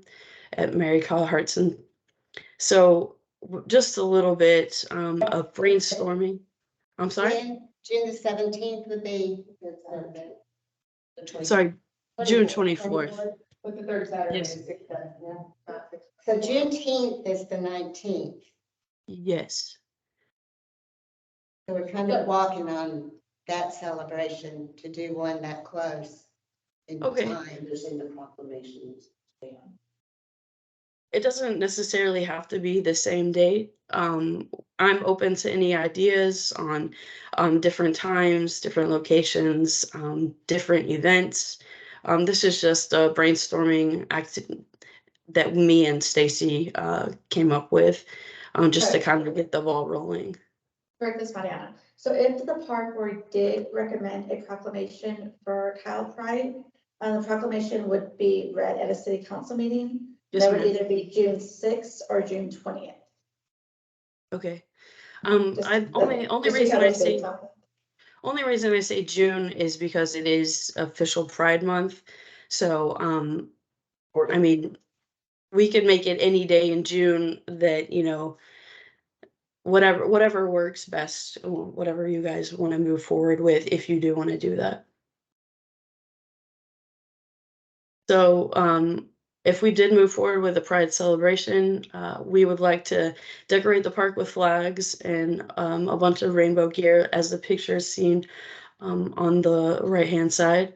working with queer and LA-owned businesses, not only here in town, but drawing those from the Austin area or even down south, San Marcos, all the way to San Antonio, just to get as many businesses to the area and spread awareness, basically. And then bring in local queer artists that, you know, sell their own merchandise and things like that, as then community resources, whether it's for the queer community, for the trans community, anything like that, just to spread awareness and show support. Also offering food and drink vendors. We do plan on having an art in a park that month. And so that would be something similar, comparing, or we could be hosting those on the same day. And the Love is Love circle is what they would be, the art project they would be doing that day. And then potentially bringing a cookie decorating, and we'd have our own par table handing out buttons and stickers. So So your These ask to park board is whether or not they would like for the Parks Department to proceed with planning this event, is that correct? yes, ma'am. And you're bringing it to the Parks Board because it is a first-time event and it is over a topic that could be controversial. Is that correct? Yes, ma'am. I'll make a motion that we approve moving forward with the Kyle Pride event. I'll second the motion. I have a couple questions first before we make a motion, though. Yes, ma'am. So like with the flags and stuff, is that something that the city would purchase? The Yes. decoration, yeah, we have to purchase out of rec supplies. Okay, and that's not an issue. And Unless then, Brooke got them donated or sponsored, Yeah, which we right. always aim to do Yeah. before we buy. So their goal would be to try to obtain sponsorship, just because it's not an event already planned, because it would come out of our city sponsored line, which is already allocated for some of our events. But Right. if she's not able to obtain, then it would definitely come out of that line. gotcha. Okay, that was it. No concerns, just questions. There's more discussion. To Laura Lee's point, it's shortly thereafter Juneteenth, and I think that may be problematic, or overshadow Juneteenth, it being so close, so celebrating, You just, I mean, put it at the beginning of the month. I just think it being so For close. the Look proclamation at the different or day. for the event, I think probably for the event would just be my. Different day opinion. for the event. not in June. Well, yeah, in June, because that's also Pride Month, Right. but, you know, just give We it don't a want to healthy distance. overshadow Yeah. the Completely. historic day of Juneteenth. Yeah, we have a Juneteenth event on the 7th. It's a Juneteenth market day. Yeah. Okay, so there is even, and On then. It's during the market day. Yeah. But I mean, just, I don't know, maybe there's a good day. So we'll get with and Brooke and days. Stacy and look at an alternate date. Yeah, that would be, that would matter. Yeah, but, you know, if we want to reset the motion, and if you want to include, just reevaluate the day of the actual event. Sure. I'd like to mention that the Parks and Rec staff works on a Kyle Pride event, taking in consideration that Juneteenth is so close to the date of June 24th. And maybe there's a possible date that would work better and not overshadow Juneteenth. I'll second. All in favor? Aye. Against? All right, we are going Thank you, to, Brooke. Thank you. oh, yeah, thank you. Great job. Thank you. We are heading to item number 4. I know we're jumping around. We are on item number 4. Discuss and consider possible recommendation regarding an angler education program. Mr. Keenan. Conan. I will take this one for board member Conan, who is out ill today. But in your backup information, he did include the brochure for the angler education program and kind of his presentation. But angler education is, I mean, exactly what it is. He wants to open it up for both staff and for both public. He wanted to see if you guys had any questions on the material that we added in the backup information, and then also get park board and direction on whether or not we should pursue offering angler education in our department. Staff loves it. We're excited to like work with Member Conan if we were to do Engler education. And he was really excited to present that to you guys. I'm not sure if you had a chance to look at the back. Is it at Kyle Park? It would be at Lake Kyle, or wherever Mr. Cohen decided, but that was, I think, his original And thought. he's the only one teaching the class. I don't know if he's the one who's. He has it for, yeah, we, Such yeah, as Parks and Wildlife. Wildlife. And there's no fee for that. Right. And I think that's right. Yeah. You want to make a motion? I'll follow up with Mr. Conan and we'll get that going. If you'd I'll like to, motion, for the Engler classes. I'll second. I get your last names mixed up, sorry. So I'll second the motion. All in favor? Say Aye. Aye. All opposed? Okay. We are on to item number 8. Discuss and consider possible recommendation regarding the Post Oak Community Garden. Okay, well, unfortunately, when we added this item to the agenda, we were hoping to maybe go after a mid-year budget amendment to get going now. But I spoke it over with my supervisor and we are going to include it in the budget request for the next fiscal year, since we're starting budget already. Okay. That was the recommendation. But Laura Lee and Stacy have been working very, very hard on coming up with the budget. Laura Lee finalized the estimated budget for our community gardens. You applied to one grant, correct? I That's applied to Verdun Johnson so far, and then next week I'll be applying to ARP. And then the week after that to Austin Community Foundation. So they're- Laura Lee has been working the grants and being very patient as we get our, the Kyle Parks Foundation, which is a parks board, is our 501c3, and making sure that that's getting back in good standing both at the state level and at the national level. We've been working with legal on that as well, while Laura Lee's been working on the grant applications. So we are really, really excited about the community gardens, but at this time, we're gonna use the estimated budget and use it as part of the budget season while we're still trying to find outside funding. So that's the plan right now. And the 3 that I'm sending it to will accept application from the city, so we don't have to have 501c3 for these 3, but for most other foundations. Fingers. That's exciting. You'll see more from the community garden. No motion is. No action. Moving on to item number 9, discuss and consider possible recommendation regarding the Kyle Fair text extravaganza. Thanks for that. Sorry. Let's give it to you. So I'm Claudia Rocha. I'm the new special events manager. Some of y'all have met my first day. But so we've pretty much finalized the main acts for the stage and for the 3-day fair. But as right now, I'm working on the community stage and I've sent out some invitations, and then I've got some community already solid in, which is Blanco Vista Elementary ukulele group and Kyle Elementary ukulele and recorders, Barton Middle School dance and cheer squads, and Layman Mariachis and Dance Unlimited. The one invites that have been sent out that have not solidified are High Steppers and the choir from Hayes, and also Wallace Mariachis. And then I'm coming to y'all to see if there's any outside, and our twirlers. Yes. They're finally adding us. They're finally on the schedule. But I'm coming to y'all for any recommendations, any other community groups, entertainment groups that you might want to see on the stage, the community stage. And even contact so she can reach Yes, out in like contact. yesterday. What acts do you have already? As far as community stage, we have Dance Unlimited, Kyle Elementary ukulele and recorders.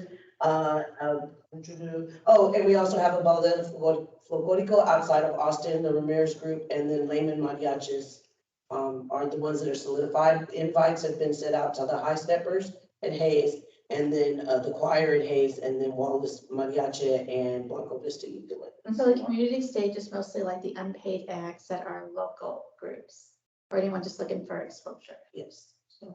Remind me of the date on this? May 19th through the 21st. That's Yeah, Iowa it's, Fair. yes. Okay. Yeah. That's why it's. That's why the high school is. Yeah. School shuts out the day before. Yeah, it's, Okay. yes, That's final, then. yeah, yeah, it is. But Chapa said absolutely not. Yeah. So, yeah, just because of the Everyone's like, how's the last day of school? What a great celebration. I'm like, oh, hey, our community stage. Yeah. And even if you think of some, you can. Yeah, you can always email email me if you have anything But- that you would like to add.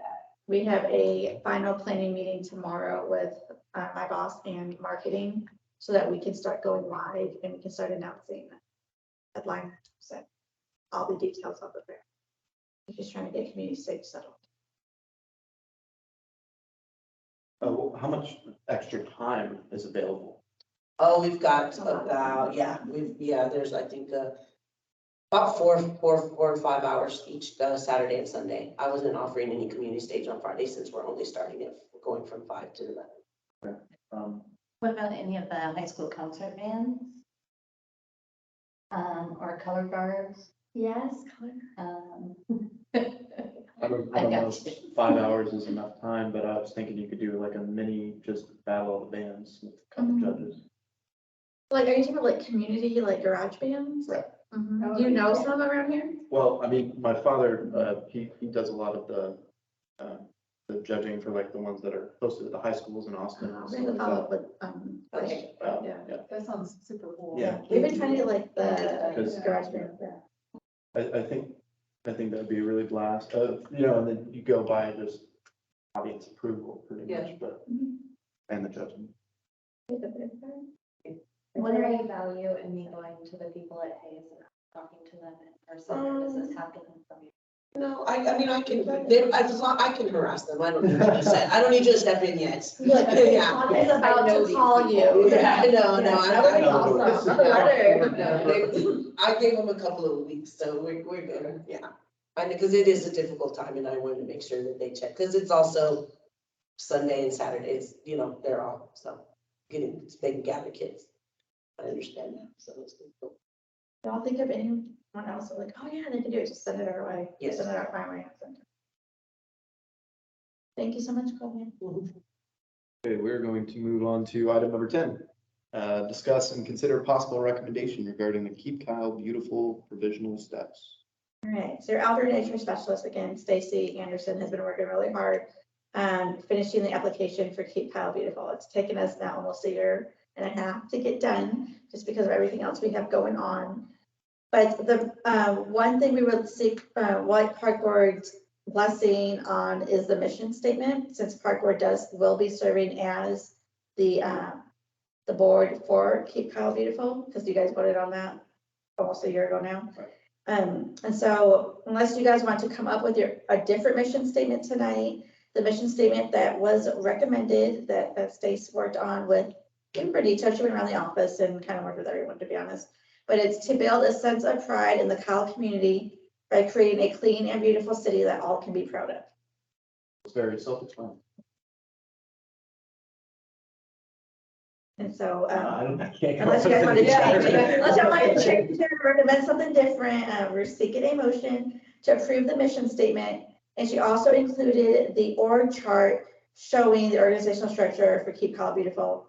As we mentioned, the Park Board would be serving as the Keep Kyle Beautiful Board. Can you repeat it one more, please? Statement.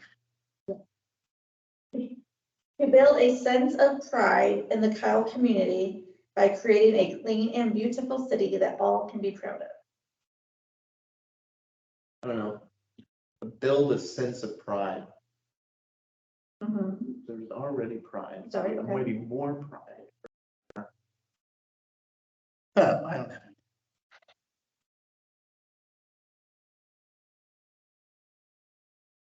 Yeah. Turn that application in. I mean, We would need we would like for you guys to vote on the mission statement because it is a big part of the identity of the Keep Kyle Beautiful program. So we want you guys to all have your input on it. I mean, I think it like coincides with our building out the trails, right? Like we're building out trails, to build a sense of pride. Like I think It's for- overall beautification of the Yeah. city. Okay. Yeah. The Keep Texas Beautiful mission statement is to inspire and empower Texans to keep our communities clean and beautiful.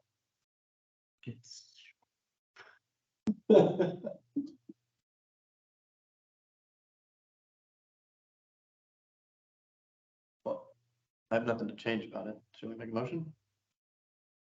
I'll make a motion that we approve the current mission statement. I'll second. Favor? Aye. Yes. Item 11, discuss and consider possible recommendation regarding park improvements for Steeplechase Park. So this item, it was really kind of council generated. I don't know if you guys follow council meetings or not, but our council member Zuniga brought to city council a recommendation to allocate some funds to Steeplechase Park to build a splash pad.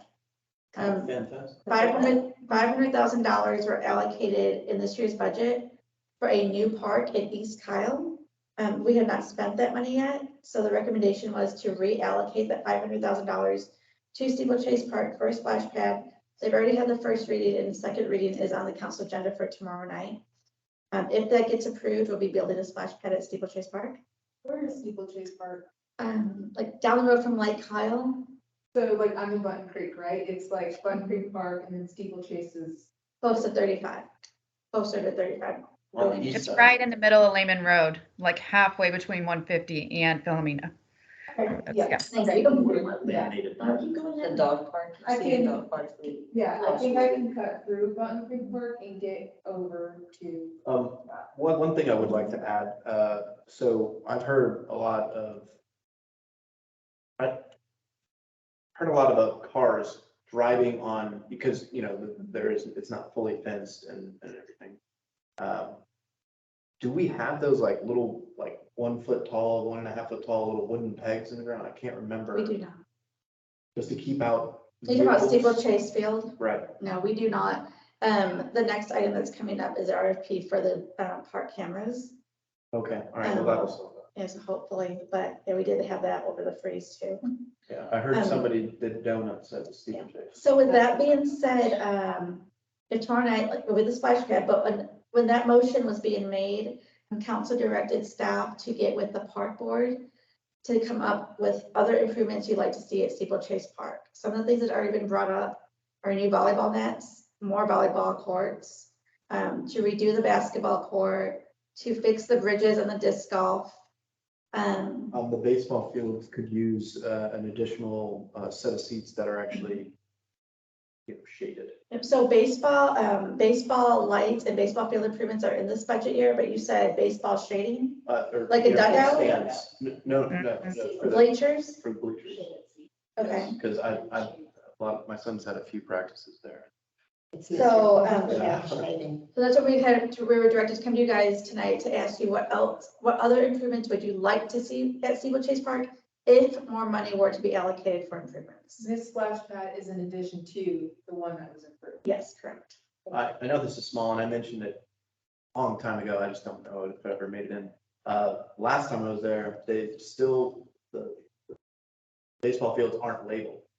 And so it's really, you know, that's a giant field, and if the coach is saying, hey, we're at Steeplechase, it's like there's 50 people and you don't know who's the team or the coach. So if you could put just like A, B, C field.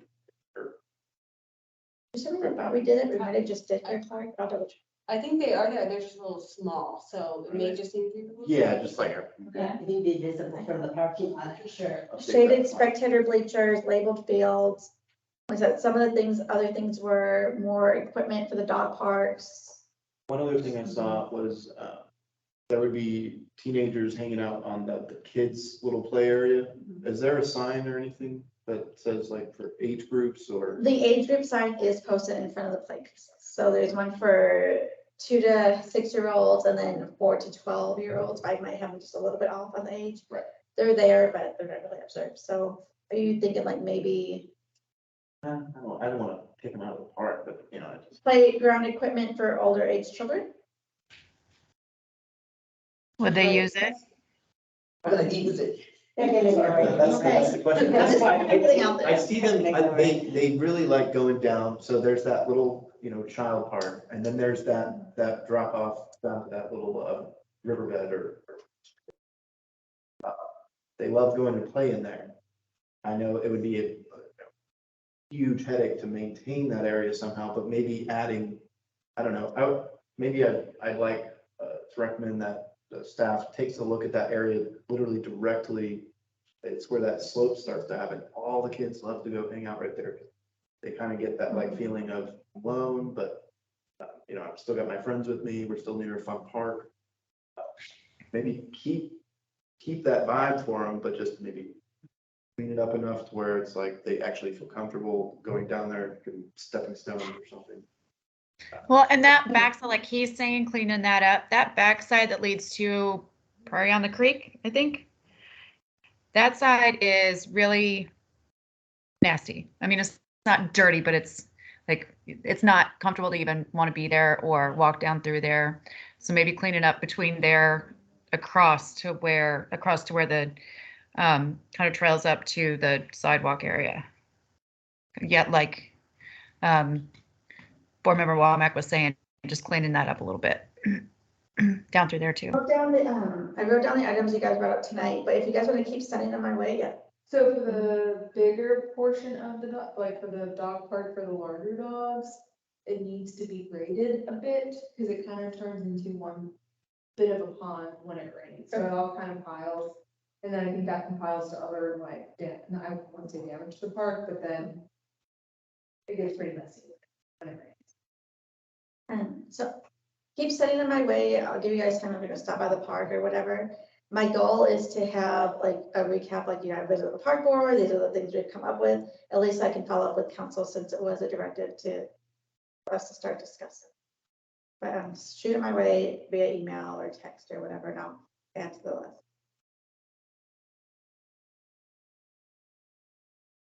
All right. I don't believe you need a motion for now. No. Okay. We are on to item 12. Discuss and consider possible recommendation regarding 2023 holiday decoration. So my recommendation is going to be to postpone this item since we're coming right back to February 27th. So that way I will actually have pictures to show you.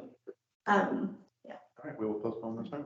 Item 13, discuss and consider possible recommendation regarding 2023 Parks and Recreation Departments. We have to get a motion, sorry. Oh, okay. I'm going to make a motion to postpone item number 12 until the next board meeting. All in favor? Aye. Opposed? Item 13, discuss and consider a possible recommendation regarding 2023 Parks and Recreation Department sponsored events and programs. Alrighty, so Amy helped get all the events in one spreadsheet for us, and that was attached in your backup documentation. We wanted to get you guys all these in the beginning of the year so you guys can put them on your calendars. The only one we forgot was cornhole tournament. Is that what you were done or no?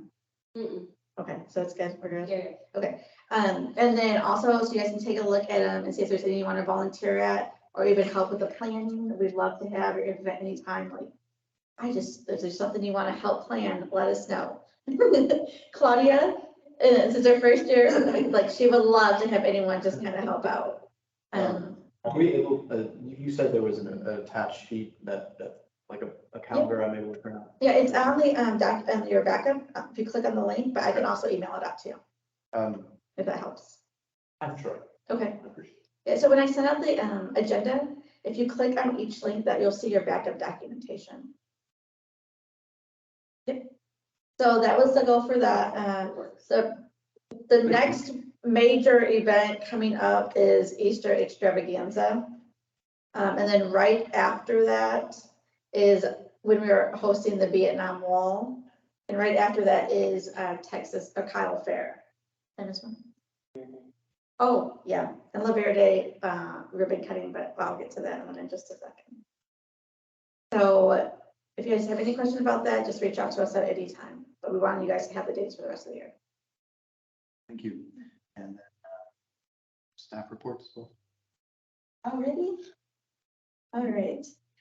So as I mentioned, we are starting our budget recommendations and we really want Park Board to be a big part of that and to have a voice in our budgets. As you know, each year we just keep growing, the whole city keeps growing. So some of the things that we're looking ahead are going to be staff and equipment.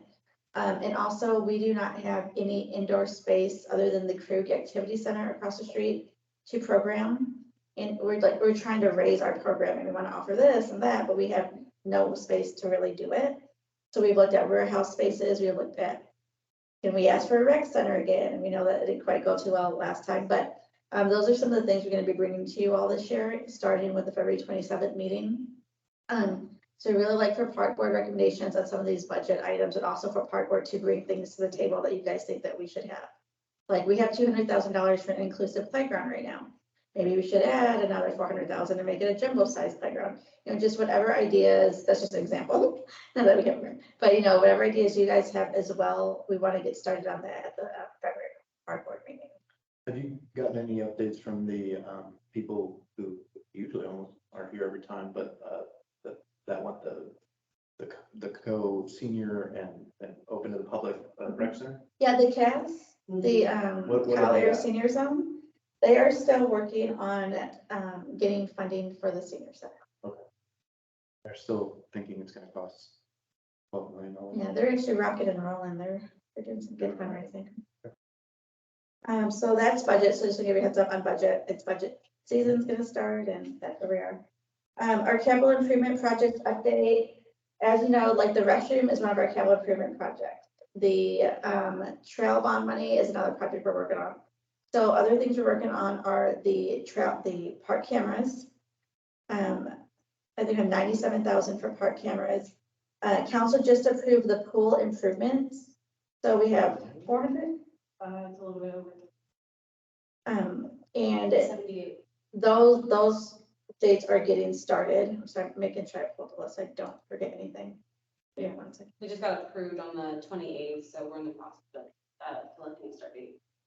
And those are hoping to be done before the pool opens. Can you tell me which improvements they approved? Yeah, they approved shade structures, pool lights and decking, light fixtures, picnic tables, new plumbing, hand dryers, toilet accessories. Okay, and no additional like fun things in the pool? Not any features in the pool because we're building a splash pad right across from the river. Yeah, and they were, like, we would have had to take out like the plumbing, which is part of it, you know, because they were Go like after anything over this year, maybe. 40,000. I think we were talking about it. I mean, just having structures in the pool is super dangerous. Oh, it's a safe, to me, a safety. Yeah. The other CIP projects that we have are the inclusive playground, which that RFQ closes the 8th of this week. We have the dam repairs at Lake Kyle Park. Those are expected to be done in May. So the project is expected to be done at the end of May, but at the beginning of May, all the construction work is going to be done and it's just going to be seeding and reseeding. The park restrooms, Ash Pavilion is getting a new scoreboard, and tomorrow we'll be asking council to approve a new athletic sports floor for Ash Pavilion. We are working on the aeration at Cool Springs Lake and Lineberger Lake. And the Steeplechase Park improvements, like we mentioned, the ball field improvements, new signage, new swings, irrigation around the dog park, trash cans, new barbecue pits. At Waterley Park, we're working on signage and playground improvements. At the Krug Activity Center, we're working with CAS to get tables and chairs and to identify anything else that they think needs to be improved over there. Citywide irrigation improvements. Now that we've completed the irrigation at Greg Clark Park, we are working on irrigation at Steeplechase Park, Waterleaf, and Greg Clark Park. The splash pad and the skate park, which you're all aware of, those two at the same time. A holiday decoration for this year. The regional sportsplex that was approved in the 2020 bond. We are looking to post that RFP. Sorry, we were looking to post that RFP sometime in the spring. We don't have definite details for that yet. I have to, Amanda, I have to mute you. Mute, okay. Masonwood Park, the development of Masonwood Park, which is right behind the apartments next to 7-Eleven. Developing Lineberger Lake and then the trail improvements. So those are our main CIP projects that we are literally working on all of them. If you guys have any questions at any time, please feel free to reach out to me or people ask you questions. And our communications department is updating the online project page where each project's listed online. You can click on it and you can see where we are in the process. The other item on the report is Lake Cal reopening date, which I mentioned. We don't have a set date, but we are hosting the Vietnam Wall That Heals, May 5th through May 7th? No, May 3rd. May 2nd through the 2nd. May 2nd through the 7th, okay. The 2nd is just that it'll come in on 35 and come over and it'll park. And then on the 3rd, we'll start building in the morning at 6. So that's kind of like the reopening of Lake Kyle. It's gonna be the first thing we have at Lake Kyle since it's been closed. I'll try to help during those dates. If you could remind me. Sure. I can definitely have Mariana send y'all the sign up Genius. It is gonna be open 24/7. And so there's different jobs out there. Perfect. So yeah, we'll be glad to have anybody who volunteers. And Claudia's really the liaison for the city, working with the veteran groups on bringing this wall here. Then La Verde Park ribbon cutting update. We are now tentatively planning an update for Friday, April 14th from 4 to 9 p.m. Once that date is confirmed, we will send you all out invitations and get it on your calendars. You said 14th? Yes. And then I will be taking staff to see a few recreation centers throughout the state. If any park board members would like to be on those trips, please reach out to me so I can coordinate with you on your schedules. Like I said, at this time, we don't have any okay to build a recreation center. We just feel like we need one or something similar. If it's not a recreation center, then maybe it is a different type of indoor facility. And so we want to start getting that conversation going, and we want to make sure that it's kind of heard in the budget season, so that we can start doing some programs inside. Because I mean, we've been doing them outside. And the city of Kyle said they wanted it. So if you would like to go on some of those visits, please let me know. Yeah, in the community survey, that was one of the things that were identified. Why was it turned down previously? I don't know, it was turned down. It was when we requested it in the budget, it just wasn't funded. Okay. I mean, it made the list and it shows up there, but we just don't have any funds in that line. Was there not a referendum about it? So the thought would be we would go for a bond, but at this time, I don't think that's an option right now. So we need to be creative and find some alternative sources of funding and see what we can do to bring an indoor facility, at least for the rec part of it. So we'll have more of that during the budget season, but that's all I have for the monthly report. And our next meeting will be this month on Monday, February 27th.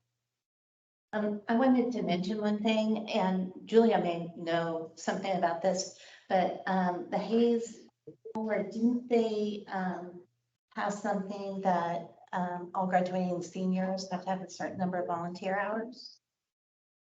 So I actually work with the Leo Club, which is our volunteer organization at school. And my understanding is that we are the only organization that gives a community service board, and you have to have 100 hours of community service in order to get one. Okay, well, we could, But I'm happy to offer opportunities Yeah. to our students. yeah, and there are always opportunities. Oh, now that you mention it, that was one item that had already been posted that council did direct staff to do, specifically Amy and her staff, was to work with the local high schools swim teams and to offer jobs and volunteer opportunities for the local swim team participants to work at the pool and or volunteer at the pool during the summer. Okay. So Amy's gonna be in the process of reaching out to each high school. Did they try to do the hybrid, like we pay you and then you slowly accrue volunteer hours as well? Yeah. We were supposed to come up with a plan, and so we haven't proposed anything yet. Because that's what we I would tried to do say last time when we were super Community short. service hours can be paid. to It get has to be aboard. one or the It other. has to be, Okay. yeah. it has And to so be our something main, we're good, like, we're excited about it. Our main concern was just the training portion, like making sure that the volunteer lifeguards get the equivalent training that the paid lifeguards would get, because, you know, we'll be out saving lives. You'll be hearing from Amy. It'll be like, so I don't know if you're familiar with the summer camp, but we have a CIT program, so it'll be something similar to that, where they just shadow the lifeguards when if some of them are 13 and are not of age of 16 to be able to work at the pool, that's their opportunity to volunteer. They don't have any real obligations and real tasks and, but they are gonna be needing to have the certification to be out there in the water. We'll probably reach out to y'all because, our directive was to come up with a plan on how this would work. And so that's what we're working on now, is the plan, and be able to take that back to council. Scott Davis is at the Y, and, you know, he does the Hay swim team. He might be somebody good to talk to. I can reach out to him if you like. Yeah, definitely. Any connections, that'd be great. A lot of volunteer opportunities, so if you have any students looking, you can definitely send me You an could email. literally email me and I could probably produce at least a few students. Along the same Everything. lines, council directed us to bring back the kayak program. And if you guys are familiar with the kayak program, it's Kyle Area Youth Advisory Committee. And Amy's also reaching out to all the high schools to get the word out, because the application to apply for that is already online, it's posted. We just got to get the word out to 14 to 18-year-olds that are interested in being in kayak to get online and fill their application. That's all. I'm glad they all related to. You know, As far as kayak goes, and maybe this is available online or with the application, but if I'm going to talk to students about it, what is the requirements? Would they have to show up? When are meeting? So, Have the meeting- link.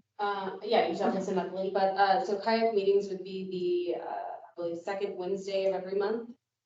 And it'd start at 6:30 and it'd be, have to have a quorum just like this one is now. So they're just kind of getting the knowledge of what the city of Kyle provides, how to work within a municipality, and more knowledge within the Parks and Recreation Department and, to be involved in any of the projects. So my goal was to have them involved in the inclusive playground, but unfortunately, no, I haven't had any members register. And it typically operates during the school year, so we're getting towards the end of the school year, and we start with their, you know, things like that, but, yeah, just 14 to 18, and then, one Wednesday a month, and then some of their special meetings would be, for example, Santa's arrival, they would be giving out providing the hot chocolate and doing s'mores and things like that. Okay. They do a project once a year. And when they run their meetings identical to park board meetings, so there's minutes, it's open record, stuff. Like that. And we don't have any kayak members now? We do not, when COVID hit, there was some staff changes now, they're all home and kayak kind of just dispersed. Oh, that's sad. I didn't know, because they did the bench in front of, did they do the bench in Veterans? I can't remember the last project they did, but they were pretty great. So I'm sad that they didn't have one this year. In other words, 14 to 18-year-olds that want to be involved in the community.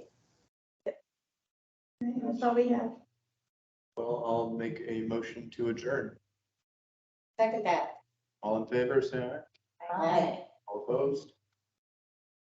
I'm not sure we would get through this. Oh, man, I'm actually kind of surprised. Yeah. Lane was this. All right, I'll see y'all. You guys have a good night. So sorry about unmuting. Bye, Amanda. See y'all next time. I'm taking my spot with you. Yes, if you want to take it and bring it back each time, that is fine. No, I don't Wait a minute.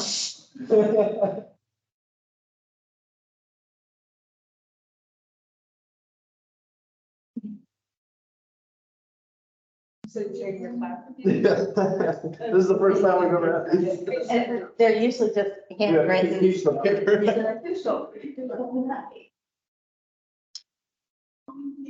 Thank you.